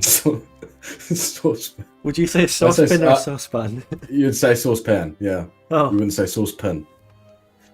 But that's what I tell you what I was bringing. Wait, no, Spike. 6, 7, 8-year-old Piechucker would say saucepan, policeman, fireman, and it would be like, fireman, it's a fireman, you dick. And then it would be like, that's what has turned me into saying that. Now here you go. How would you describe, my nationality? I am a Scots. What am I? Piechucker, finish that sentence. See, I would say Scotsman. That's interesting. I wouldn't say Scotsman. Inconsistent. It is inconsistent. It would be Welshman, Scotsman, Irishman. Yeah, you would say min. Yeah. Yeah, this is because I know some linguistics behind this, right? The stress of the syllable becomes unstressed when it's the second syllable. So in the English language, the general rule is the first syllable of a word is the one that's stressed. So, postman, that's the first syllable instead of. How do you say Superman? Postman. Can you imagine people saying Superman? Superman. There's no one who says Hitman. Yeah, I would say. Batman. That's what I would say. I have to be consistent here. I say policeman, fireman, and postman, so I have to be consistent. I also say Superman and Batman. I'm sorry, that's what I would say. Spider-Man into the Spider-Verse. Yeah. Spider-Man. It's just simply what I would say. So why would it be milk? Say it's okay. We'll come back round. It would be Milkman. Now I can tell you the reason though. We say Superman, Batman, and Spider-Man because even though they might have been sort of simplified down to one word, right? The origin of them isn't that they are one word. The origin of them is with a dash. Like when you say, "Oh, let's take a spider and a man and put them together," it would be spider-man. So Spider-Man. It wouldn't be Spider-Man. That's why. I mean, even though fucking Spider-Man is so funny. I mean, maybe a Spider-Man is actually a profession where they sort of manage like spiders in some kind of insect place, like a beekeeper. They're not called a beeman, but they're called beekeepers. Is there something you do that with spiders? How do you say Bateman? That's Bateman. It's Patrick Patrick. Bateman. Patrick Bateman. I wouldn't say Merman. I'd say Merman. I would never heard that one. I would never say it. Oh, someone mentioned cricket. What would you say in cricket? Wait. Where am I? I've missed it. It was way. My chat had actually glitched behind, so it's way back up. Would you say like a batsman? I would say batsman. Oh, would you know? That's interesting.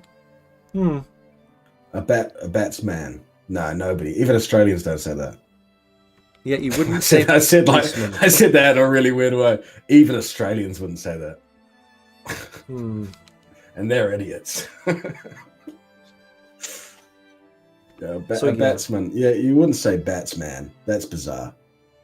But yeah, generally in the English language, when man is actually the second syllable of one word, it loses the stress because the first syllable gets stressed, and then it becomes min, unstressed, and it's sort of just like that general vowel that isn't an A, E, or I or anything. It's just min. You get that in a lot of languages, including Indian languages, Hindi, like just a general. I think they call it the schwa or something in linguistics. Maybe someone can remind me. The proficient novice says even that lot wouldn't stoop that low to say batsman. Over here, the batsman. The batsman's at the creek. No, I can't bring myself to say that. Batsman. That's bizarre. Batsman. That's just like a failed attempt to say Batman in plural. Yeah. It's like your nana who's trying to relate to you and said, "Oh, do you like Batsman?" It's like it's not even remotely close. You lost 200 viewers from this combo. Yeah, that's fine. Look, we've stopped talking about the topics. This is the part of the stream where we wind down and we just have a comfy chat, right? Yeah. Everyone accepts that, and I think for just talking absolute nonsense, I think we actually have a lot of viewers for that. We do. I tell you what, and we do really well in maintain. I don't know how. But the ones that do stick around for ages. Yeah. Like they hang in there. Yeah, I like it. It's actually amazing. I don't know how many viewers we'd get if we just said, you know what, today we're just doing a random nonsensical discussion stream, and I pre-planned it, and I did it, and we went live, and we just went straight into nonsense. I don't know how many viewers I'd get doing that. But if we start off by talking about Victoria 3, nail down the topics, make good points, make hot takes, and then just stick around for like 3 hours at the end, nonsensically chatting. It's a great format. And I have to thank you, Super Chat, sorry. Marinara Sauce, thank you. Englishman. Yeah, $5. Englishman. That's how I would say. That's how me and Piechucker both agree on Englishman. I tell you what, though, if it was an individual, it would be an Englishman. Well, that's the thing, right? You can't separate it into two words, because English is an adjective and man is a noun. Dr. Blitzen, thank you very much. Spudman, $2, thanks. Spudman. I think other languages, German and Dutch, probably do exactly the same thing because they're Germanic, and maybe the Scandinavian languages too. When they append man onto the end of a word, a profession, Germans and Dutch people speak out or forever hold your peace right now. Just waiting for my chat to update. Don't Americans say German? But obviously not like that. No, I don't. I'm not talking about the word German as in German. I don't mean that. I mean the German language, what they say. I know. I was responding to someone. It was actually Marinara in the chat who said that. Who said German man. That's not what I mean. German man. In chat. I think that's the most. I tell you what, Spud, I'll bring this story up. Probably the most embarrassing moment of any sort of Spud Gun multiplayer thing that I've been part of was when you got me to say beer the drink and then beer the animal in front of everyone. You went, wait, hold up everyone. hey Pi, can you say these words for me? And then everyone just started losing their shit, and I genuinely didn't know where the joke was. Like, what's the funny here? Well, we have to explain. So, right, there's an animal called a bear, right? Say that. Yeah, a beer. And then you want to go to the pub and drink a beer. Say that. I ordered a pint of beer. So, an animal, the bear, walks into a pub and orders a beer, right? How do you say that? A bear has ordered a beer. Yeah. The chat completely missed the point of what I was asking about, though. I was asking for German or Dutch people who speak those languages to say how their language works in terms of appending man onto a word and it losing the stress. Because in German you have the word man, M-A-N-N, man, Mann, however you'd say it. And then it would become unstressed if it became, because German's an agglutinative language, if you append it onto the end of a word, it would just become min. Same as English does, because we're Germanic languages. What about, like if you're in the nude, beer, like B-A-R-E, do you say that differently? Bear? Is that a different word? Bear, like... Yeah, you say, hold up, say all three. Say the drink, the animal, and then in the nude. The bear drinking the beer has the right to bear arms. See, it feels like I am saying them differently, but I'll take your word for it. Wait, what did you say? The bear is drinking a beer, and it has the right to bear arms. Yeah, no, it's the same fucking... The bear drinking a beer bears arms. A beer. Wait, I can't even fucking bring myself to say it. A beer. A bear as in the animal. A beer, drinking a beer. No, I can't do it. I can't do it. I'm trying. This is why your dialect is false. It just falls apart. It just falls apart at this point. It can't work. It doesn't function. I can't make my mouth moving away to try and change how it sounds. I went into the pub and I saw a bear drinking a beer, so I called the policeman. A beer. No, fuck, I've done it again. I can't do it. A beer having a beer. Yeah, it's the same thing. Fuck. And you guys know what I'm talking about. Context clues, you know? You're not going to order a beer as in like a brown beer. You know? I went to the pub and ordered a beer, you know? A boar. A bear as in a naked bear. Yeah, a beer. Bearing a beer. Bear with me here, but interesting. Yeah, Australians say it different. They'd say like beer and then beer. Beer. I need to get Oceania in here. What's the worst dialect in the English language? The Welsh. It's widely regarded as being Manchester or Birmingham. Either one of those. It's widely regarded as being them. That's a fair call, yeah. What's the worst dialect in the English language? The more I hear, the more I dislike Kiwi, says Dr. Blitzen. Well, we're giving it a very bad rap right now. Scouse? We are. I don't know how I feel on Scouse. It's that fucking thing that you do with what was it? Stephen Gerrard, yeah. We actually talked about the Scouse dialect on the last time we did a comfy chatting moment. But Dr. Blitzen, thank you very much for the $5 super chat.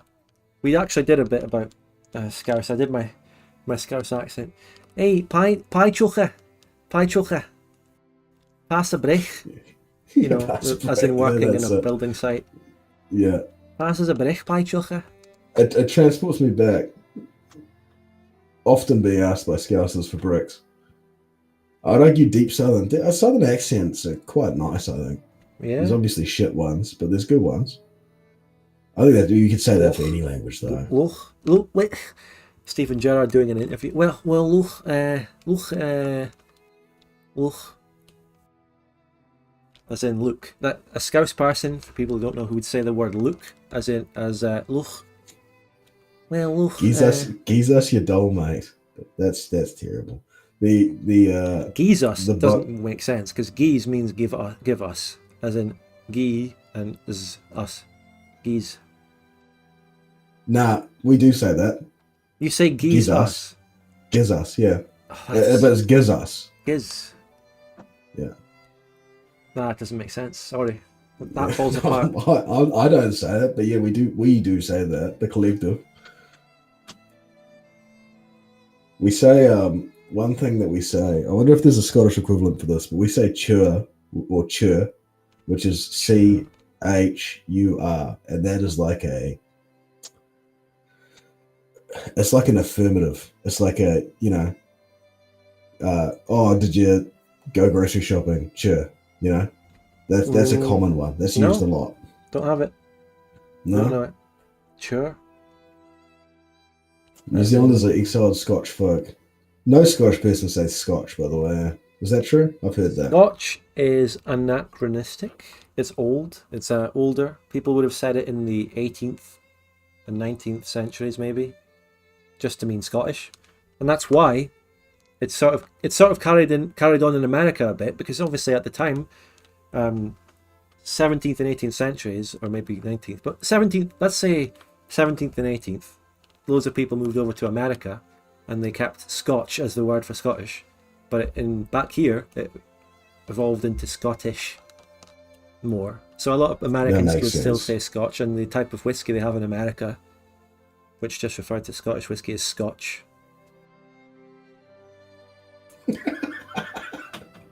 Cheer, brother. That's funny. That's classic. That's a classic right there. Does Haka.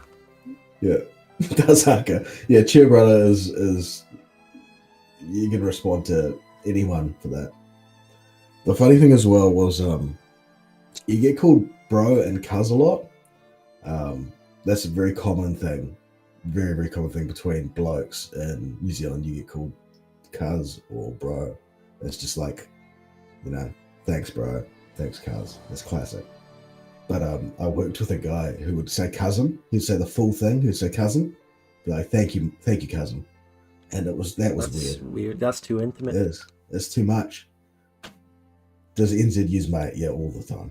So rest of the stream planned to be random crap. Yeah, I don't think there's any. Are there any more Victoria 3 or anything related topics you can come up with? Relevant. Do you have any questions about OpenVic? Oh yeah, I do. I mean, I have missed the last stream that you did, and so I'm quite out of the loop, to be honest, because I've been moving and shit, and so I've been very busy. Can you give us a succinct, brief update, a little snapshot? Oh God. When is it coming out, sister? Well, when is it coming out? Well, a couple of years.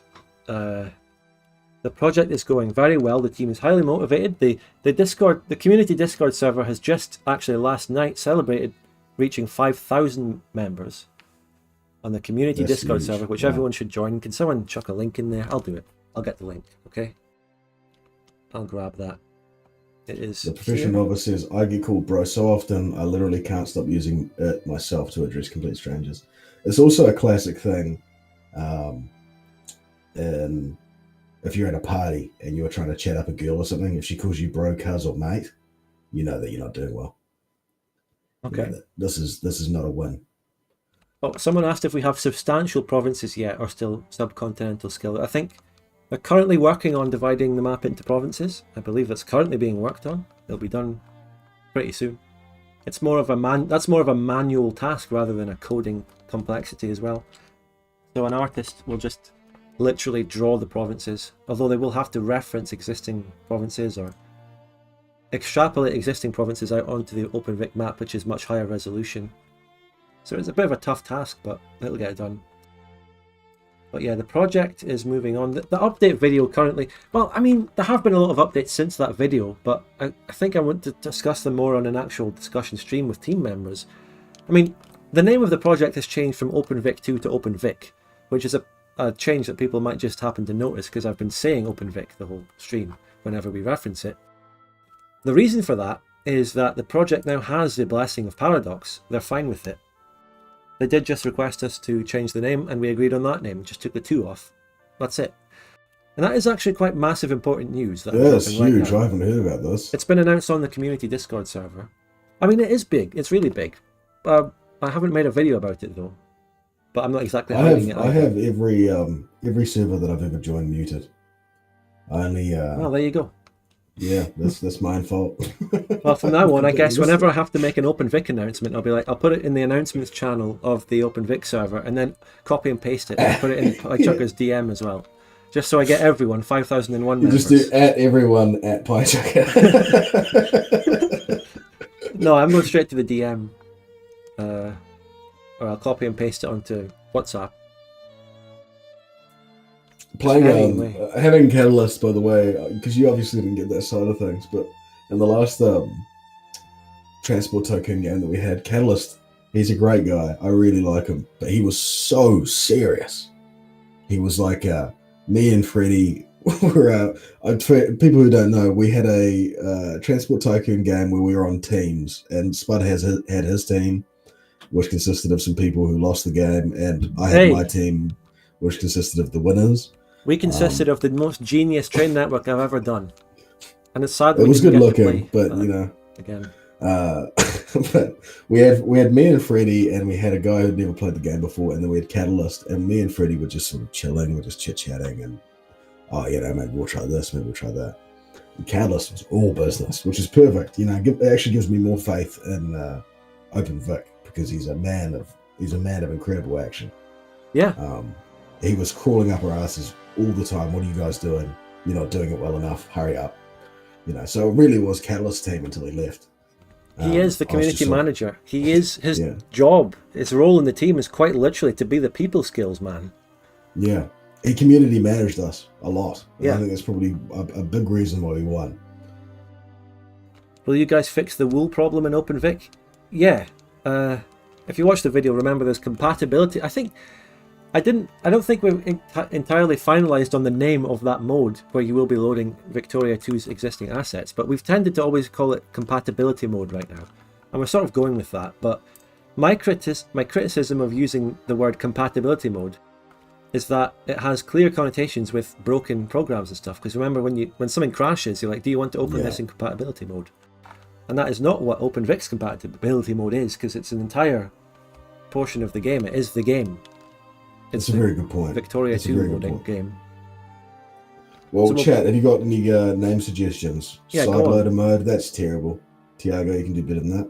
Go ahead. Come on, chat, what have Come we up got? with some names. For the mode of OpenVic, in which you will be loading Victoria 2's assets out of your Victoria 2 copy into OpenVic, playing the game with better performance and functioning multiplayer and a slightly different logic behind the economy and stuff that was written from scratch. Legacy mode. Ooh. Yeah, I think we heard talk of legacy mode as well. That's actually a good one. That I think we can raise that. Piggyback mode. I like legacy as well. There is the aspect of it where legacy mode really feels like it's harking back, whereas OpenVic is a new thing. But it is harking back, so maybe it is right. It's harking back to Victoria 2 that came out in 2010. Orc Shardy, what the fuck is that? Come on. No, I saw that. It was terrible. I didn't even want to give it the time of day. Did you want to give it the time of day night cycle? No, jeez. Now I don't want to give you the time of day. Old school mode. That's just RuneScape though. That's just it's a bad way of saying legacy mode.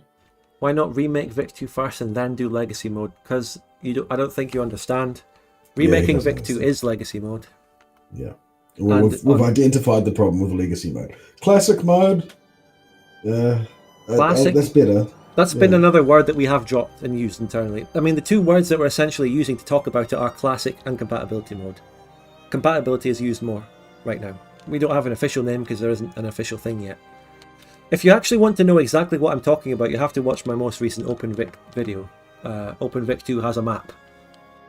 Because I explain it, I nail it down. I've actually watched that video, if that was the last one. In the central section where I talk about the approach of the project, I nail that down so you'll know exactly what compatibility mode refers to. Analog mode and Enigma mode. Well, we're just really throwing shit at the wall and seeing what sticks now. Yeah. Reactionary mode. Reactionary mode is actually a genius name. I don't think it could ever actually be used because it's political, but it's a political ideology, but I really like it because it references the game and it references the past in a different way. reactionary mode. Reactionary good. mode. But then people, I mean, it is a political. Reactionary is like a political pejorative. You're a reactionary because this and that. It is like an insult half the time. It could also reactionary could be a person you're getting a rise out of. Yeah, in a non-political way. It could be a YouTuber who does reaction videos. Exactly. Yeah. Like those. If you ever watch a YouTuber who does reaction videos, those are a reactionary. That's reactionary content. It's not the type of. It's not the type of reactionary content where they're talking about the ethnicity of Egyptian characters in movies and games. It's a different type. Political view. J Master is just he's spamming at this stage. This is shocking. Archaeology mode, ye olde mode. Nah, we don't go back that far. It's only the 1800s. True journal mode. What the fuck? What? Drew Journal mode. How about feedback gaming mode? Yeah, feedback gaming He's mode. obviously long gone, by the way. Yeah, fuck yeah. No way he stayed around to the comfy chat. Man, he's got shit to do. Yeah. He's got to edit his next Voice of the People video. I'm kidding. Yeah. No, I'm serious though. He did a nice video on Voice of the People, because we've just shit talked Voice of the People, the DLC, but it doesn't mean that Feedback Gaming's video on it is bad. He did the France playthrough, and he might have actually been the only one to do it, like the only mainline Paradox content creator who just sat down. He got Voice of the People, and he sat down and he did a France Let's Play. Just simple, right? And I think, not many people actually did that, even though it was like the obvious thing to do. So good on him. Did you watch any? I don't want to say Paradox YouTubers because I mean like that sounds like Paradox endorsed YouTubers, but who did you watch? Well, they all are. If anyone, before you started making YouTube videos, because I watched Rumba and I watched Shenra. Oh, it depends on what time. I've watched ISP. Quite a long time ago. I did watch Bokoin a little while, at some point, years ago. And like even going back way back, I've watched really old school Victoria 2 stuff. I watched Gaku and played with him. Gaku Samerara, or whatever he's called.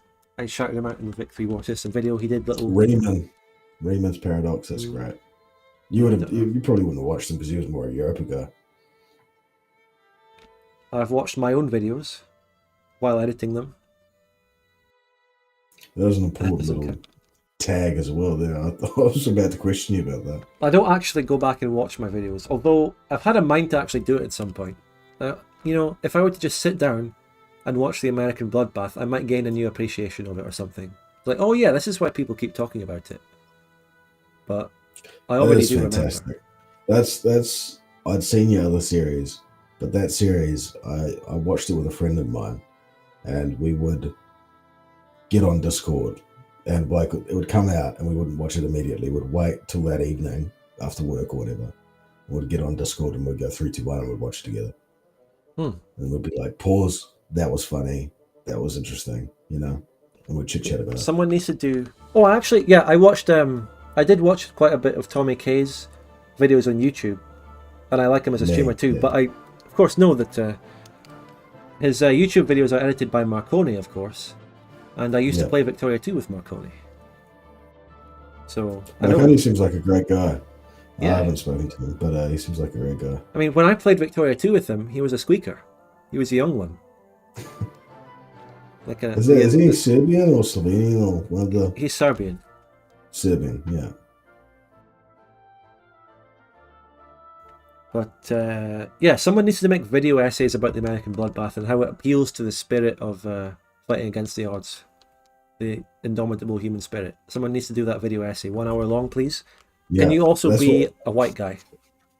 Yeah, please. I'll make that my YouTube debut. It's like I've been, I was telling Spud just before we got on. Yeah, this is the answer. This is the answer to your content. You're going to do essays about my content. How much more? Thinking about what could I make? I could make a short film or a comedy thing, or a history thing, or a gaming thing, or whatever. I'll make a watch along, massively in depth breakdown Yes. What does Spud Gun mean when he said when he said this? When he said neighbor is my neighbor. When he panned over the yes guy hard and said, that's a good pun. What did he really mean? Vsauce music players. I'll really break it down. But yeah, that's the answer to your content. You're just going to make essays about my content. Yeah, that's it. That's the one. You're going to be the Talking Dead to my Walking Dead. I don't know how many people will know that one, though. Or do you know that one? Yeah. Yeah, I know that one. Just make essays about my content to just give me a bigger ego that my content is now being talked about in the same breath as Scorsese. I'll do it in the style of like a Nerd Writer or one of those other video essay channels where it'll be like have some really flash editing, stock footage of a Scottish man working at a computer. When Bad Frank said, my life is like a shit turd over Italy, what did he really mean? Yeah. Could you call it paradox mode? Marinara has come out with another banger idea for the legacy or the compatibility mode. It's paradox mode. And that's funny, but no. That's not a legally possible name really either, so.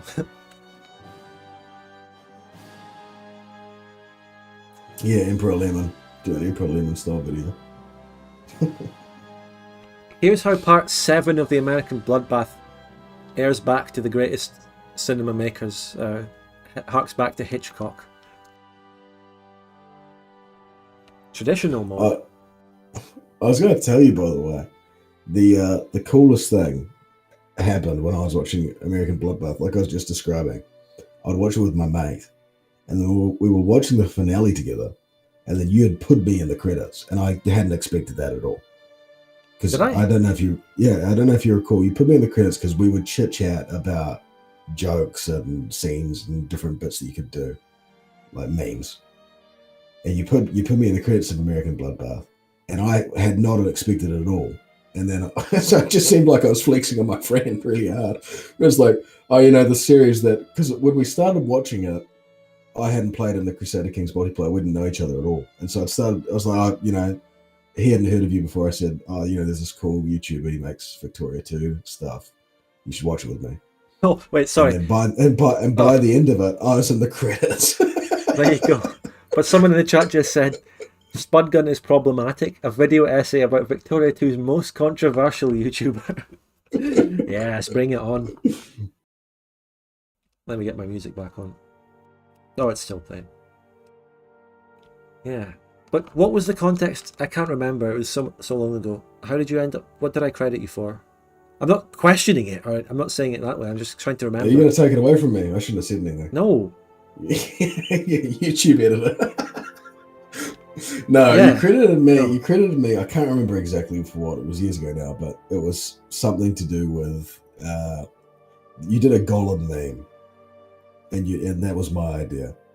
Oh, like if you remember right, because you'd gone like, I've got this joke and I don't know what to do with it, and I went, you should do this, and you went, that's a great idea. I've got this. How did I come up with the golem meme? Yeah.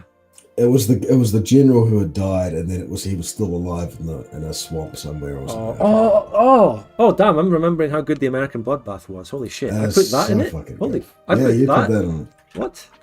Wow! I'm good. I'm joking.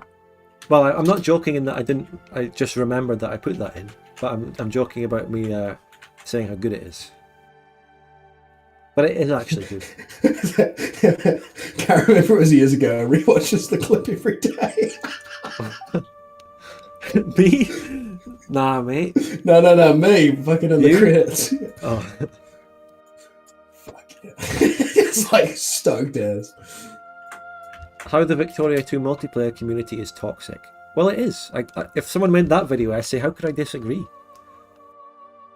But my point about the Victoria 2 multiplayer community has always been, maybe it's toxic, but I go in there, I play and enjoy myself, don't get me wrong, but I take the stories that are created in the great campaigns and the fun moments and the beauty of it, and just make videos out of it that people love and enjoy. So I take the beauty out of something that maybe isn't always beautiful. really. But that sounds so fucking cheesy. No, I think it's true. You strip away the Oh wait, very harsh edges. Dr. Blitzen put it better, and it's also his quote is also a reference to Pharaoh Total War. He polished a turd. There you go. That's it. Yeah, here we go. Thanks to Piechucker, gave me great ideas for some film scenes to use. Yeah. There we go. Maybe if I go back enough in our DMs, I'll find where that was. October 24th, 2020. Jesus. Yeah. I mean, that was around the time that CK3 came out. Hence, we got in to the CK3 game. But when was the Minecraft server? Was it before or after that? After that. Early 2021? I was admin of the server. It was weird because I went from mod to admin of the Discord server in like a month. It was really fast. I went, I think I said to you, I've never moderated anything in my life. I don't know what to do. And he went, you'll figure it out. There's a link there to tell you how to do it. and then I became the admin, and then we did the Minecraft. The meteoric and then rise. I was editing, the meteoric rise of Piechucker. And then he also, where else is there to go after this? How much higher can you rise within the Spud Gun community? What can we do next? Well, you're older than me, so if you ever die, I can take over. Yeah, you can take I'll over the channel. inherit. Yeah, I'll inherit. Okay. American Bloodbath 2. Well, you say that. Anyway, moving on. Kill and become... he has to kill me in single combat to take my channel. Can we get much higher? This is ridiculous. What's Perun? Perun? What is that?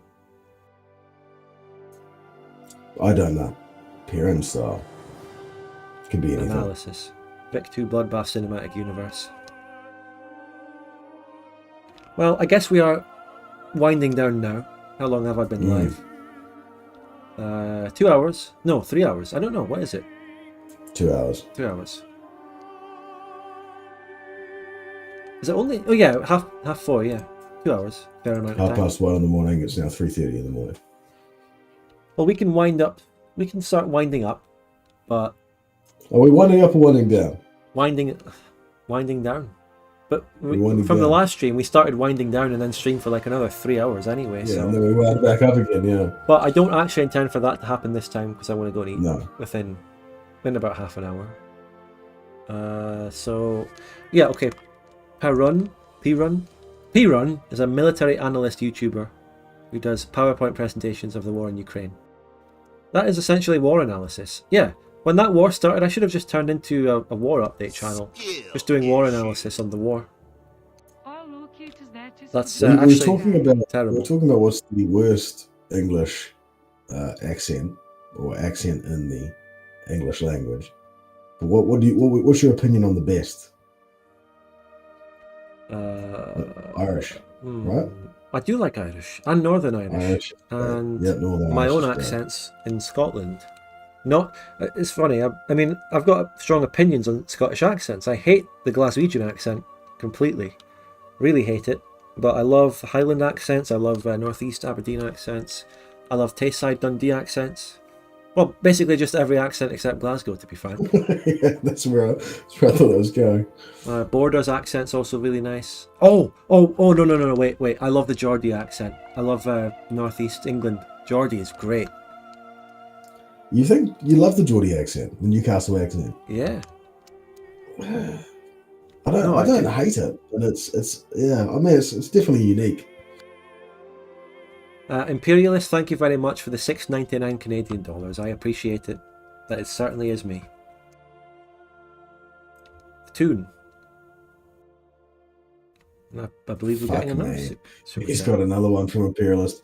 Can you please unban at Phil My Kraken from your Discord, please? Now the funny thing is, he's not actually saying that to get us to say something bad. There is actually someone called Phil McCracken who is out there petitioning for an unban. It's true. Thank you very much for the $13.99 Skill Canadian issue. dollars anyway. But no, from your Discord, please. we've been doing a lot of pardons lately, and the Discord's in a very good place, so we can unban him. But I mean, who is it though? Is that his Discord name as well? I'll unban him live on stream, but I won't show you doing it. Can I actually do this with streamer mode enabled? Let's see. Probably, Bans. I think so. Yeah, what's his name on Discord? We'll do it. Well, fuck it, we'll do it live. Mike Hunt also needs an unban, says Cock Magician. Mate, your name is already bad enough. You don't need to try and bait me with other ones. Cock Magician. You can say hello and I'll be like, hello, Cock Magician. And then I'll have just said that. So you don't need to bait me. You just need to say hello and I'll be, you know. So, what's his name? Hearing Geordies every other day gets annoying for someone who is there, live on the ground in the northeast. What do you think about the Cockney accent, Spud? I like it. I really like watching a bit of Only Fools and Horses. I love the rhyming slang. I love the accent. It's fantastic. Just like it's hilarious. Trouble and strife, wife. You know that sort of shit is so funny. I like it. I really like Cockney. Too bad it's dying out. It's kind of not. It's kind of really is dying out in London. I think I've heard. I haven't heard about this. Accent. You've broken my heart. It's true. I mean, where's the guy who needs to be unbanned? Oh, it's Sillet. Well, now we know who your Discord name actually is, Phil. I don't know if I can actually go over everyone's head with that because, is that person banned? Damn, they are banned. I mean, well, now I know who it is you're talking about. I mean, I think banned them? Frankly, that person did deserve to be banned, kind of. So, Skill issue. I mean, you have said that you're banned them. You can't take that back. I mean, I did say it, but I didn't know who it was because I was under the assumption it was someone called Phil McCracken. But now I've kind of committed myself to it, and they're literally bribing me to do it. So, thank you again for another $6.99 Canadian dollars, Imperialist. But I'll unban them, and then I can take the. Yeah. Okay, go ahead, Piechucker, do it. Pull the trigger. No, you meant to go. This is the point where you go. No, don't do it. Stop. But then you wouldn't do it. It's a good place to be a point. Oh God. Well.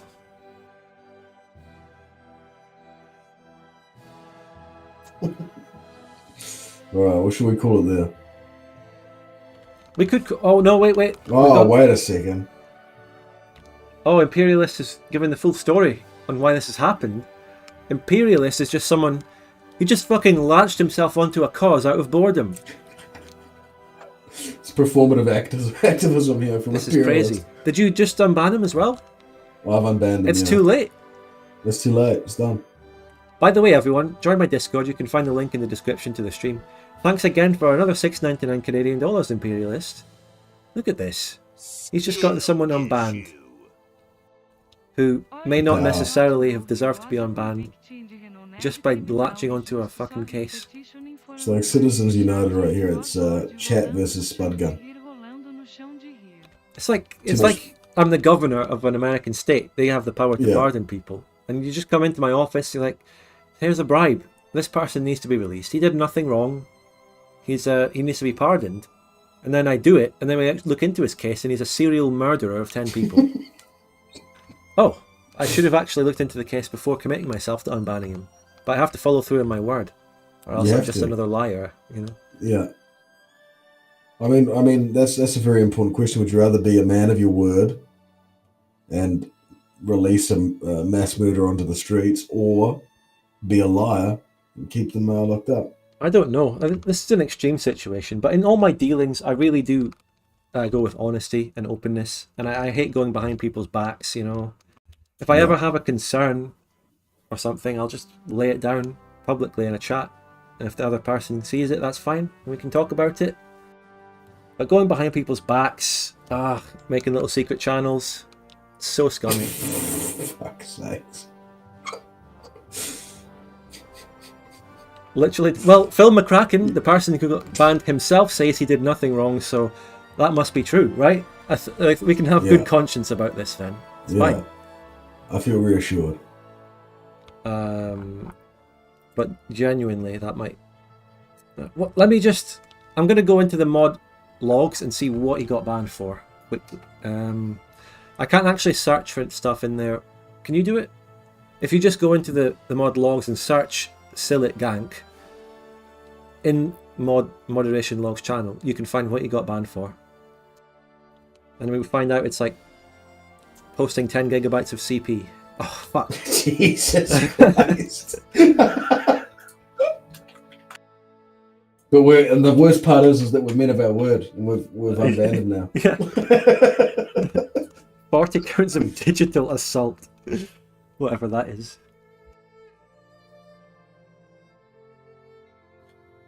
Solid. Okay, here we go. He's got an entire Wikipedia page listing his crimes. He's a known hacker, a known...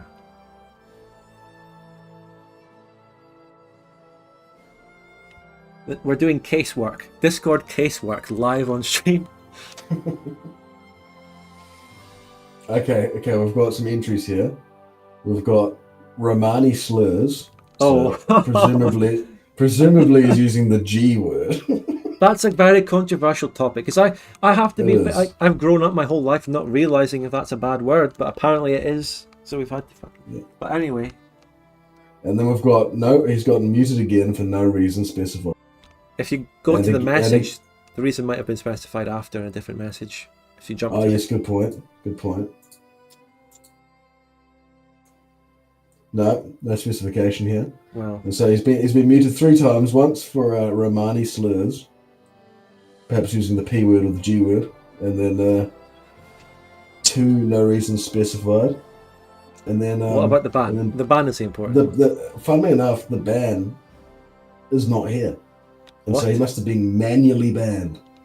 Okay, all right. Okay, hit the audit log then. Hit the audit log. That's where you find the manual bans. That manual ban, who does that? I've done that before. I mean, so have I. But it might even be me. I might have banned this man. Really? Well then, I'm good. I think I can look at the audit log. I've banned a lot of people. I can't look at the audit log. To be honest, the pardons we're doing lately are a lot of Piechucker specials as well. Yeah.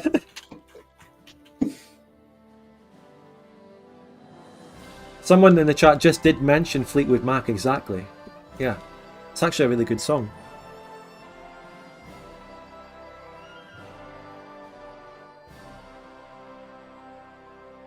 I did ban him. Oh my god. It was me. I banned him on the 13th of May. Oh, that's 12 days ago. I actually remember this. Hold up. Let me just go back into my mind palace and remember why I banned this guy. He fucking this is such a plot that's thickening here. But actually, it's a good thing in a way, because it means that us unbanning him isn't actually going over anyone's head on a decision, right? It was another mod or an admin who did it. We're not superseding someone else out of nowhere. No. So, I mean, it's good in that sense. Myself. You're superseding your past self, who apparently is just another person you don't know. Anyway. Yeah. No, it's the thing. It's probably the first piece of moderating that I've done in like a year is that I've banned this guy, and I'm trying to remember why. Oh yeah, I found it here. Oh, that's right. He had a. God, that's such a stink reason to ban him. I feel embarrassed now. What did he do? Come on, you gotta tell us now. He called himself Spudgun 2 and then refused to change his name. Oh, what was the impersonation? The impersonation is against Discord TOS and shit anyway, right? Yeah. Come on. Yeah. Yeah, and then everyone went, yeah, let's just ask him to change his name, and then I've already asked him, and then I banned him. But here's the thing, right? Here's the thing. Him changing his name and all that was an act of... It was in defiance of the whole thing, right? Because people were on his case a lot, and he was getting muted. So he did it as defiance, I think. Which is really annoying. That's funny as fuck that it's me as well, because I haven't banned someone in so long. But there is also the funny part. I wouldn't ban him for that. I didn't ban Yeah, him, and I well, wouldn't ban him, even though it's me that's being the crazy impersonated. thing. The crazy thing, if you just said that, I wouldn't ban him for that. And if it hadn't been me, I would have gone, no, I wouldn't have either. But I have. But So you I can't did. say that. Apparently, Yeah, I did. as you've just learned what you did a week ago. Yeah, I have learned that I've done it. In your in your fugue state at the time.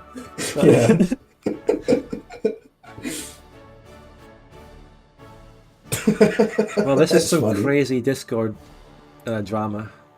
If only people knew how bad things really were, though. Lol Lamau even says Emperor Malgus. Yeah, thanks for the $2.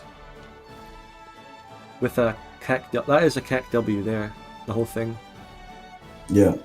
And that's actually a good point that you make about the Oh wait! He rejoined the server and he's muted. He's still muted. He didn't say anything about getting unmuted, so he's going to come back to the server and serve out his existing mute. Okay. It could be indefinite. It could be forever. How long? You have to go back to the moderation logs and see what his most recent mute was. Because what it does, if you get muted and leave the server, it doesn't take away the time you spend outside the server. Doesn't count towards your mute. So if you get muted for a week and leave the server on the second day, you still have to serve out another 5 days when you come back, even if it's a year later, as many people have found out. 4 hour mute. Oh, So it's not that bad. I mean, I wonder how much of that he served. Wait, how did he get banned while muted, or what? I manually banned him because While he was muted. Listen, his name was not Spudgun 2. I think I'm being facetious. His name was worse than Spudgun 2. Yeah. But I think I just saw it and I went, fuck that guy, and banned him because I was like, that's, I'm trying to justify myself. No, I mean, he got muted for other reasons, which we actually don't know because they're not logged. Or one of them is logged. Actually, it might be that one that was the most recent one that was logged. But anyway, he got muted and then he changed his name to something insulting towards me in defiance.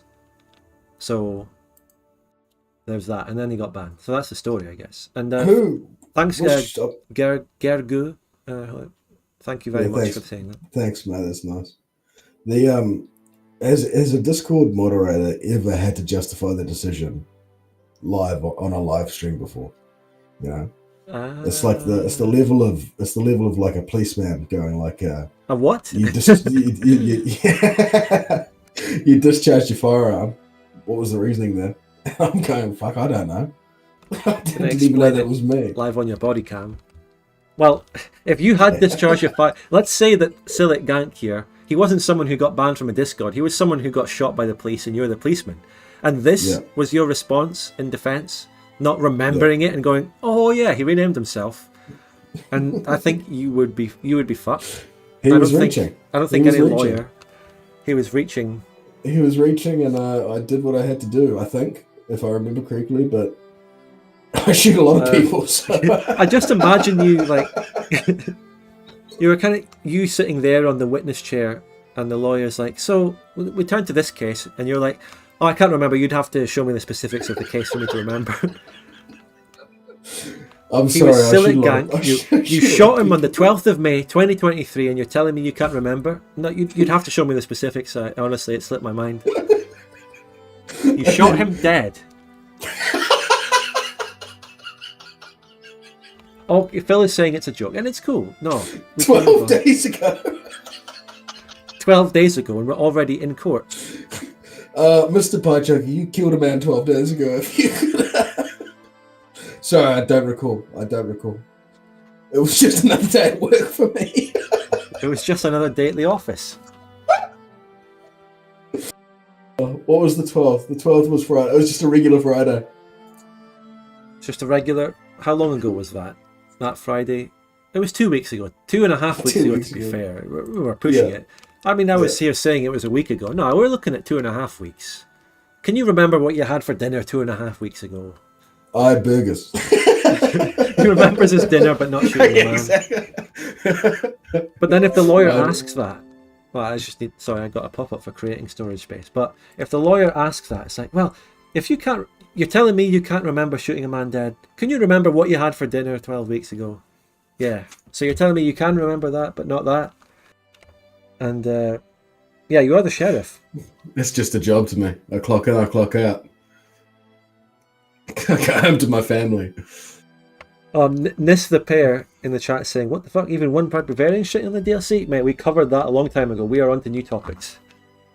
You can go back and watch us talk about that if you want to know our takes. We got that. We got one Proud Bavarian.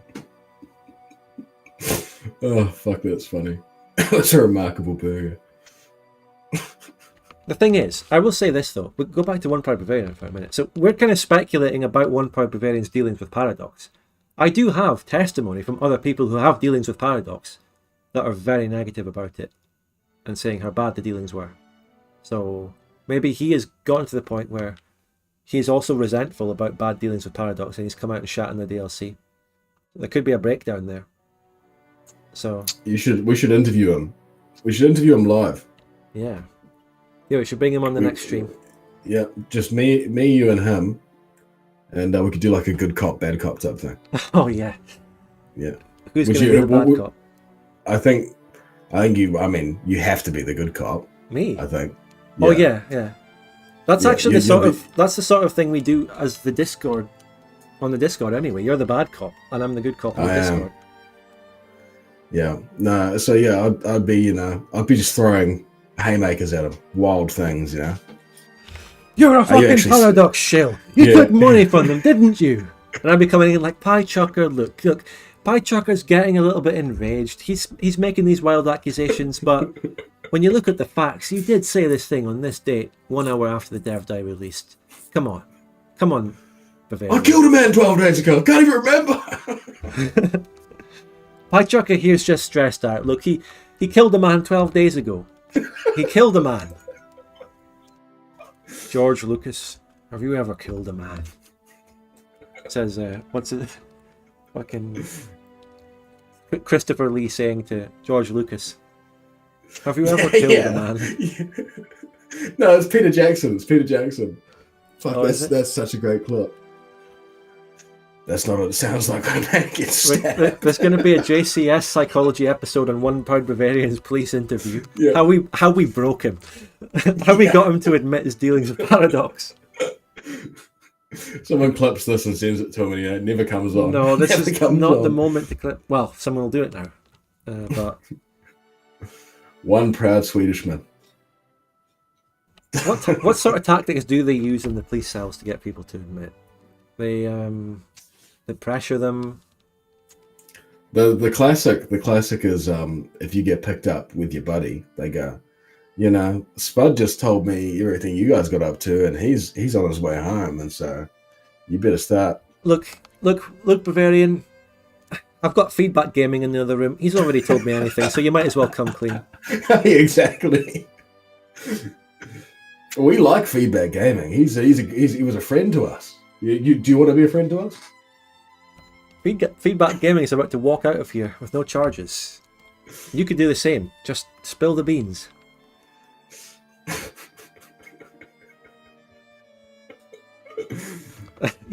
Something I have watched some of these fucking JCS psychology videos. The police they sit very close to the suspect. They pull a chair right in and like in their face talking. So like if we're talking on Discord, do you know my thing on the top left, right? We could just imagine it's me and you and then one Proud Bavarian below us. Like as we interrogate him, we gradually move our profile pic slightly closer to him to put the pressure on.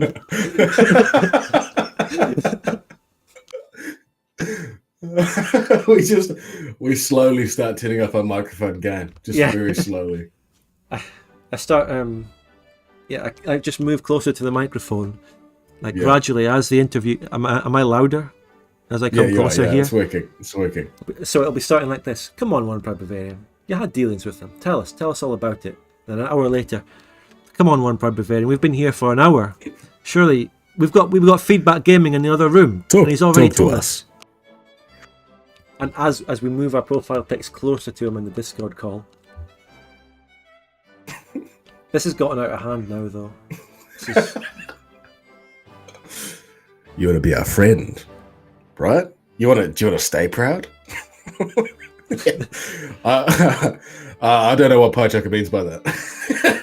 I don't support what he's saying. I get it. I get it. You're proud. You don't want to admit. You don't want to admit things. You're proud. Pride is a sin. Pride is a sin. Feedback Gaming over there. Well, he certainly gave us good feedback about your dealings. We already know. Oh, fuck up. That's terrible. No. You gave us great feedback. You gotta get the emphasis. Piechucker denouncing his past actions seconds after making them. Yeah, that's me. It took him 12 days to denounce his shooting. 12 days. days. His fatal shooting of Phil McCracken on the streets.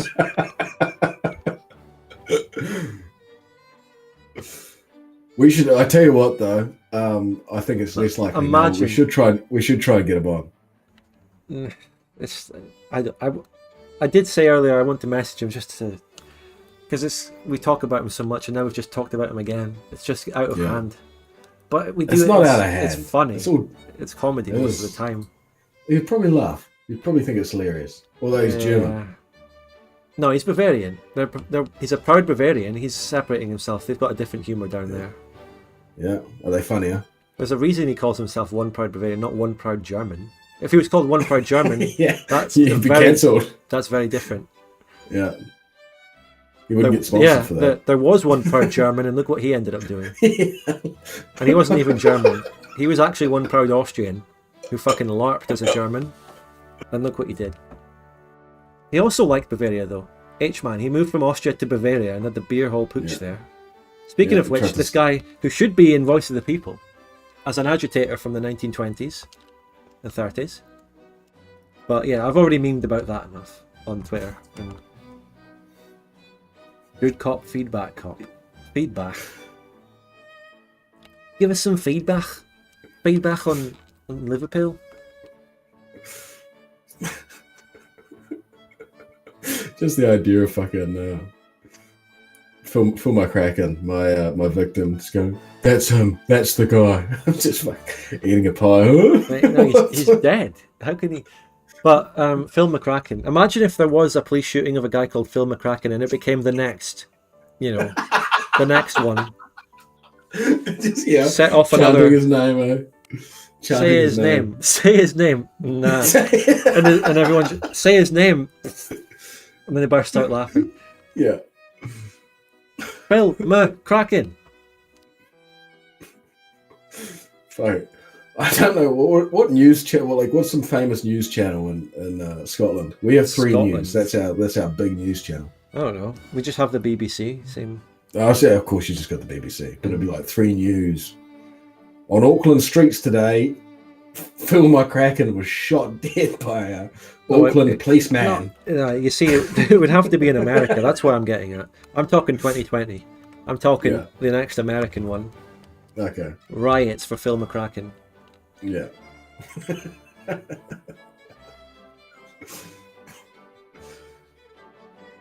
Well, we go down live to Ben Dover, Phil's brother.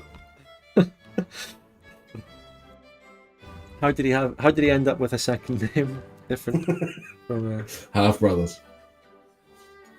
He took his wife's name, Dover, Wendy Dover. All right. Well, yeah, he's still in the chat. I keep forgetting that this is a real man that I've actually banned, which says a lot actually about. But you unbanned. You undid it. He's back. Yeah. Straight into the mute channel. Yeah. He sent a message. He sends a love heart emoji and says, "Hello, yes, I'm here and I'm behaving." Ah, come on. Look at that guy. How can you hate that guy? And then in like a week's time, he'll be spamming slurs. You just know it. Yeah. Yeah. I actually wonder.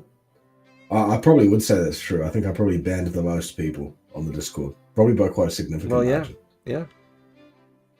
You're the enforcer. Yeah. Which is there is something satisfying. I can just hear the guilt on your conscience in your voice. I mean, just based off what I just said. You feel like you sound like a grizzled old veteran. Like, yeah, I think I've killed the most men here. Yeah.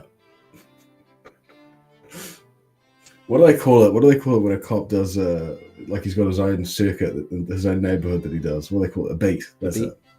Yeah, just a grizzled cop on the beat. You know, can't look the neighborhood kids in the eye. You know, their uncle's gone. Yeah, I mean, after the Second World War and that, like a lot of soldiers came back and they got into the police. There was actually, I think, veterans. So people who had killed people in the war ended up, patrolling on the beat. Yeah. But they wouldn't have a gun in the UK, at least. But in America, No, we don't get guns either. We get tasers though. Australians have guns. Yeah, Australians have guns.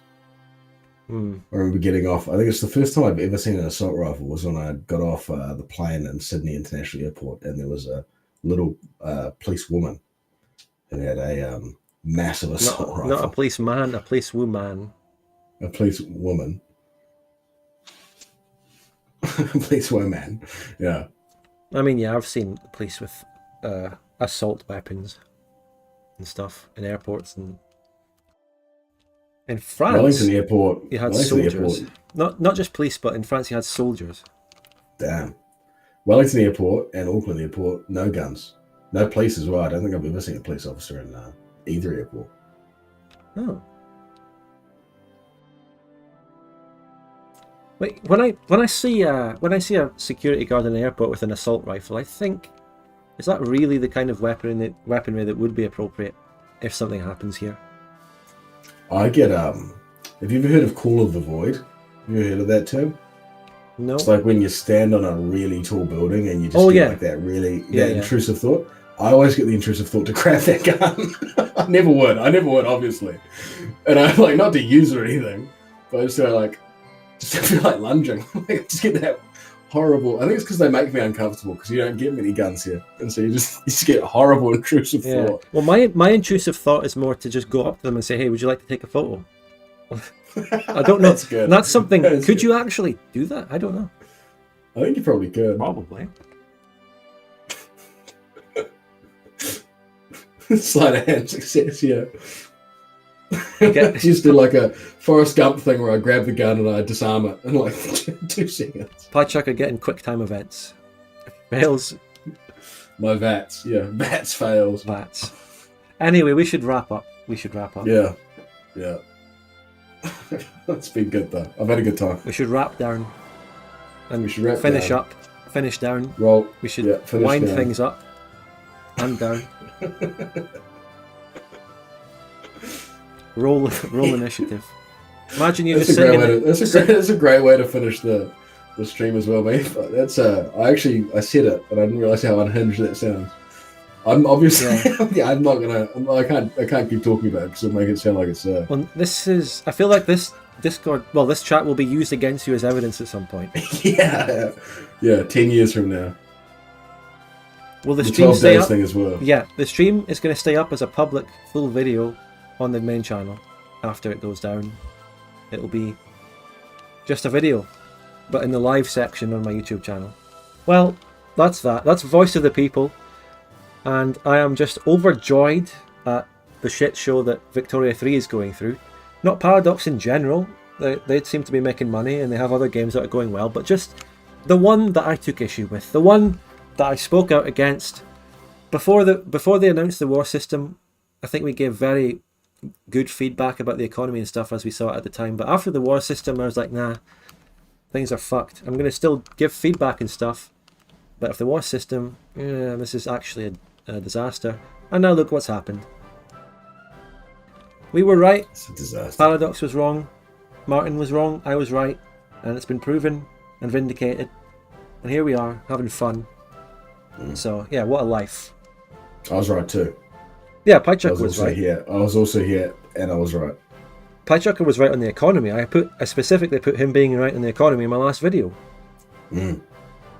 He called out the lack of fucking autonomous investment when Actually, we first saw the initial information about the game on a fucking Reddit post. 2020. Now, I tell you, now you bring that up, I'm actually thinking about what I'm going to do some Sudokus or something, because you went, you were so right about the economy. You DM'd me, and I went, was I? I don't know what the fuck you're talking about. And then you're bringing up me saying something, and I was like, I watched it, and I hadn't remembered that. I was like, oh, yeah, that's great. Yeah, I agree with that guy. Because what happened was I was editing the video, and I was making the point, because I was thinking back, and I had the vague memory of us talking about that from the start. So I narrated into the video, like, we've been saying this from day one, and then it would jump to a clip. I just didn't have the clip yet. So I went back onto that stream, and I went to the section where we talked about autonomous investment not being in. I couldn't quite remember exactly who it was that made the comments about it and criticised it, and it turns out, of all people, that it was Piechucker. Of all people, yeah.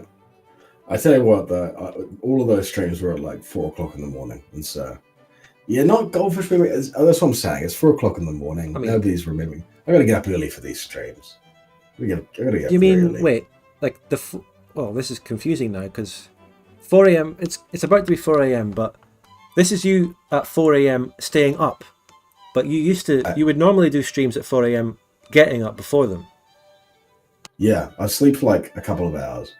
But yeah, this is me. It's 4:08, and I've been awake since 8 o'clock in the morning. So I've been awake for 20 hours. He couldn't remember shooting a man 2 weeks ago or talking about the Victoria 3 economy on May 2021. He can't remember either of those things. You can talk to my lawyer about both of those things. Right. No. I need to do some Wordles. I need to do some Sudokus. Some fish tablets, fish oil tablets. Any other things? Maybe, I don't know. I can't wait for Pharaoh Total War. I don't know if I'll get the game or not. I don't know. No idea. I feel like it would be something. Getting up and staying up is very different. Yeah. Yeah. I've done both. These discussion streams that I do in the afternoon in my time are you staying up, and this is you in your prime. But Open TTD, for example, is you getting up. And yeah, that's me exactly. Me staying up is my prime. Right now, this is me. You might not think that getting up and playing Open TTD is you in your prime, but you seem to do well every time, and people think it's your prime. In terms of I talk much less. I didn't realize how much less. Obviously, this is literally a talking stream, so it makes sense. But I just drink coffee and just fucking lean back, sort of in a daze. I was just thinking, given how much you've forgotten, you've completely forgotten banning that guy. Just be careful, because people can easily gaslight you into believing things now. Mm. Do you not remember banning that other guy 3 weeks ago? I didn't ban anyone 3 weeks ago. I did not. But you forgot about the other one, so surely you could have forgotten about this one too. Yeah, exactly. You can be gaslit easily. Right. I can be gaslit. So you've got to be vigilant.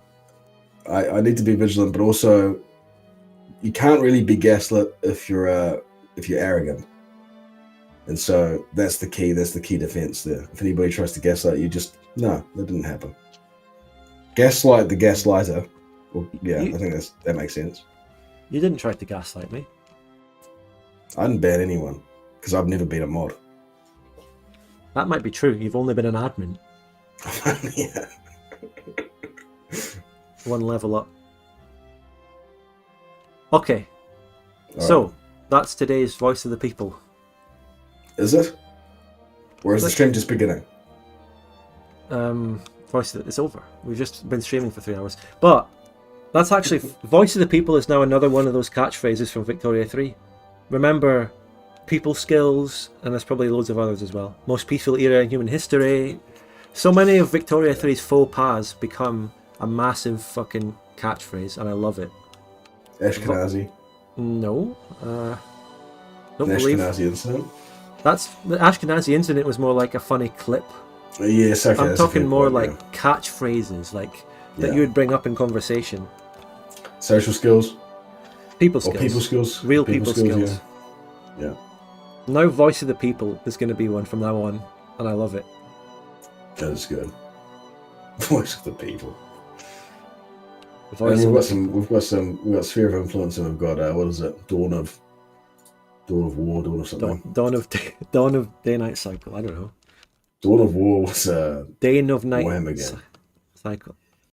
Dawn of night. Dawn of day. Dawn of night. Dawn of cycle. Wait, I just realised, day and night cycle, cycling units. This is another insult to microing. Yeah. The day and night cycle. The only cycling you'll get in Victoria 3 is a fucking day and night cycle. That's good. That's another. Is it twilight or is it the dawn of the night? What's I don't know. What is that DLC called? I don't know. I've forgotten. Where is it? We'll remember in October 2023 when it comes out. Dawn of Wonder. God, that's such a Dawn of vanilla Wonder. flavored name. I wish it was Dawn of Night. That's really funny. What does Dawn of Dawn of Wonder Night. mean? Dawn of Wonder suggests wonders. It suggests big building sprites, Yeah. but this is like CK, not CK. What am I talking about? Civ 5. Civ, yeah. Yeah. Wonders. Building Stonehenge. Yeah. Building the pyramids. What about adding a bicycle unit to OpenVic? All right, we've wound down. I feel wound down. Wait, honest question, would OpenVic be in problems if you were to keep talking bad about Vicky 3? I don't know how petty Paradox could be. Okay, well, they're not petty in terms of actually the project or anything on OpenVic. So, petty towards me, definitely. I've got several examples, some of them private, I'm not talking about yet. But publicly, them fucking hiding my replies on Twitter of them being petty. So, but it doesn't harm OpenVic. If it did, if they warned me, I mean, what standing would they even have to warn me anyway? It's like, if you stop talking shit about Victoria 3, or we'll cancel OpenVic. What kind of threat is that? Yeah. And how does that have any legal standing?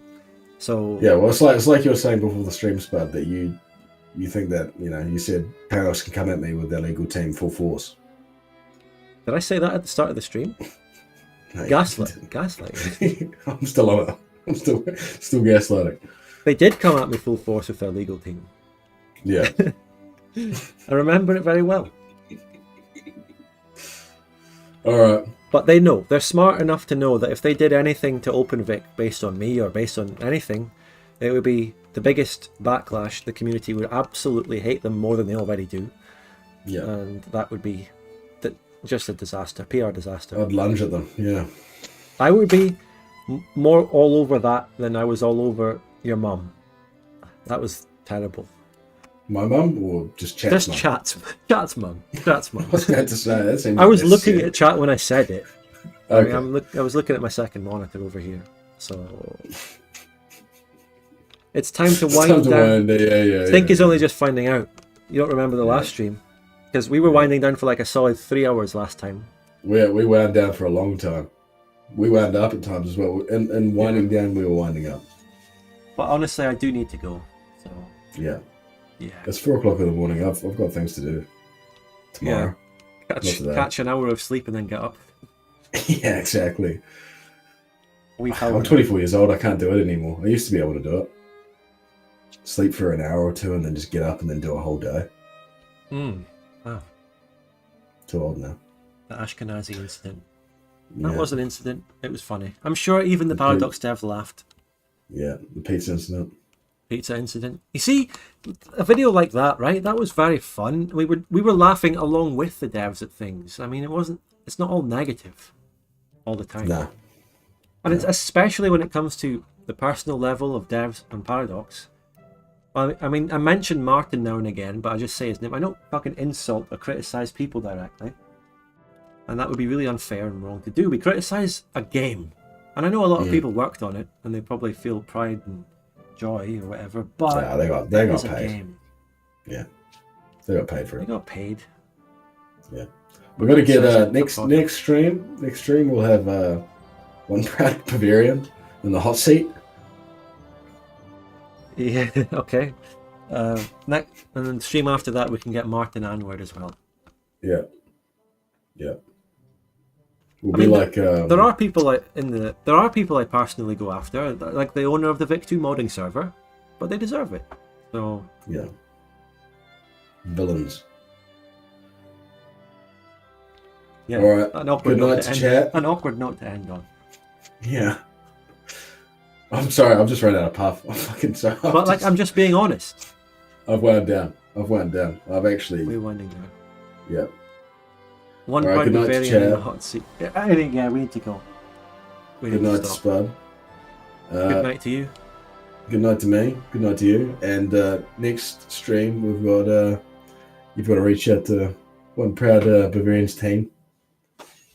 You can email him actually, Spud. At Paradox? one proud Bavarian at you can email him at oneproudbavarian@paradox.com. I think that's his email address.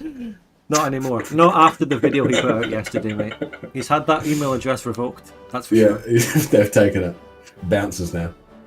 All right. Okay. Good night. Good night, everyone. Thanks so much, Piechucker, for taking the time and being on again. And it's been very fun. No worries. It was a blast.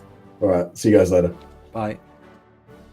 Right, chat, I'll say goodbye to you. Thank you so much for all the generous super chats throughout the stream. I appreciate them very, very much. To be quite honest with you, the ad revenue on the video, the various series is fine, but, you know, the generosity that people have... Well, I wouldn't be able to actually do it as a job purely from ad revenue alone, and I have the Patreon and support on the streams, which allows me to make it the job. So, goodbye everyone, thanks so much. I'll see you for some more streams, probably over on my Twitch for variety, for Victoria 2 single player, TGC mod or something. And goodbye. Had a great time today. See you later.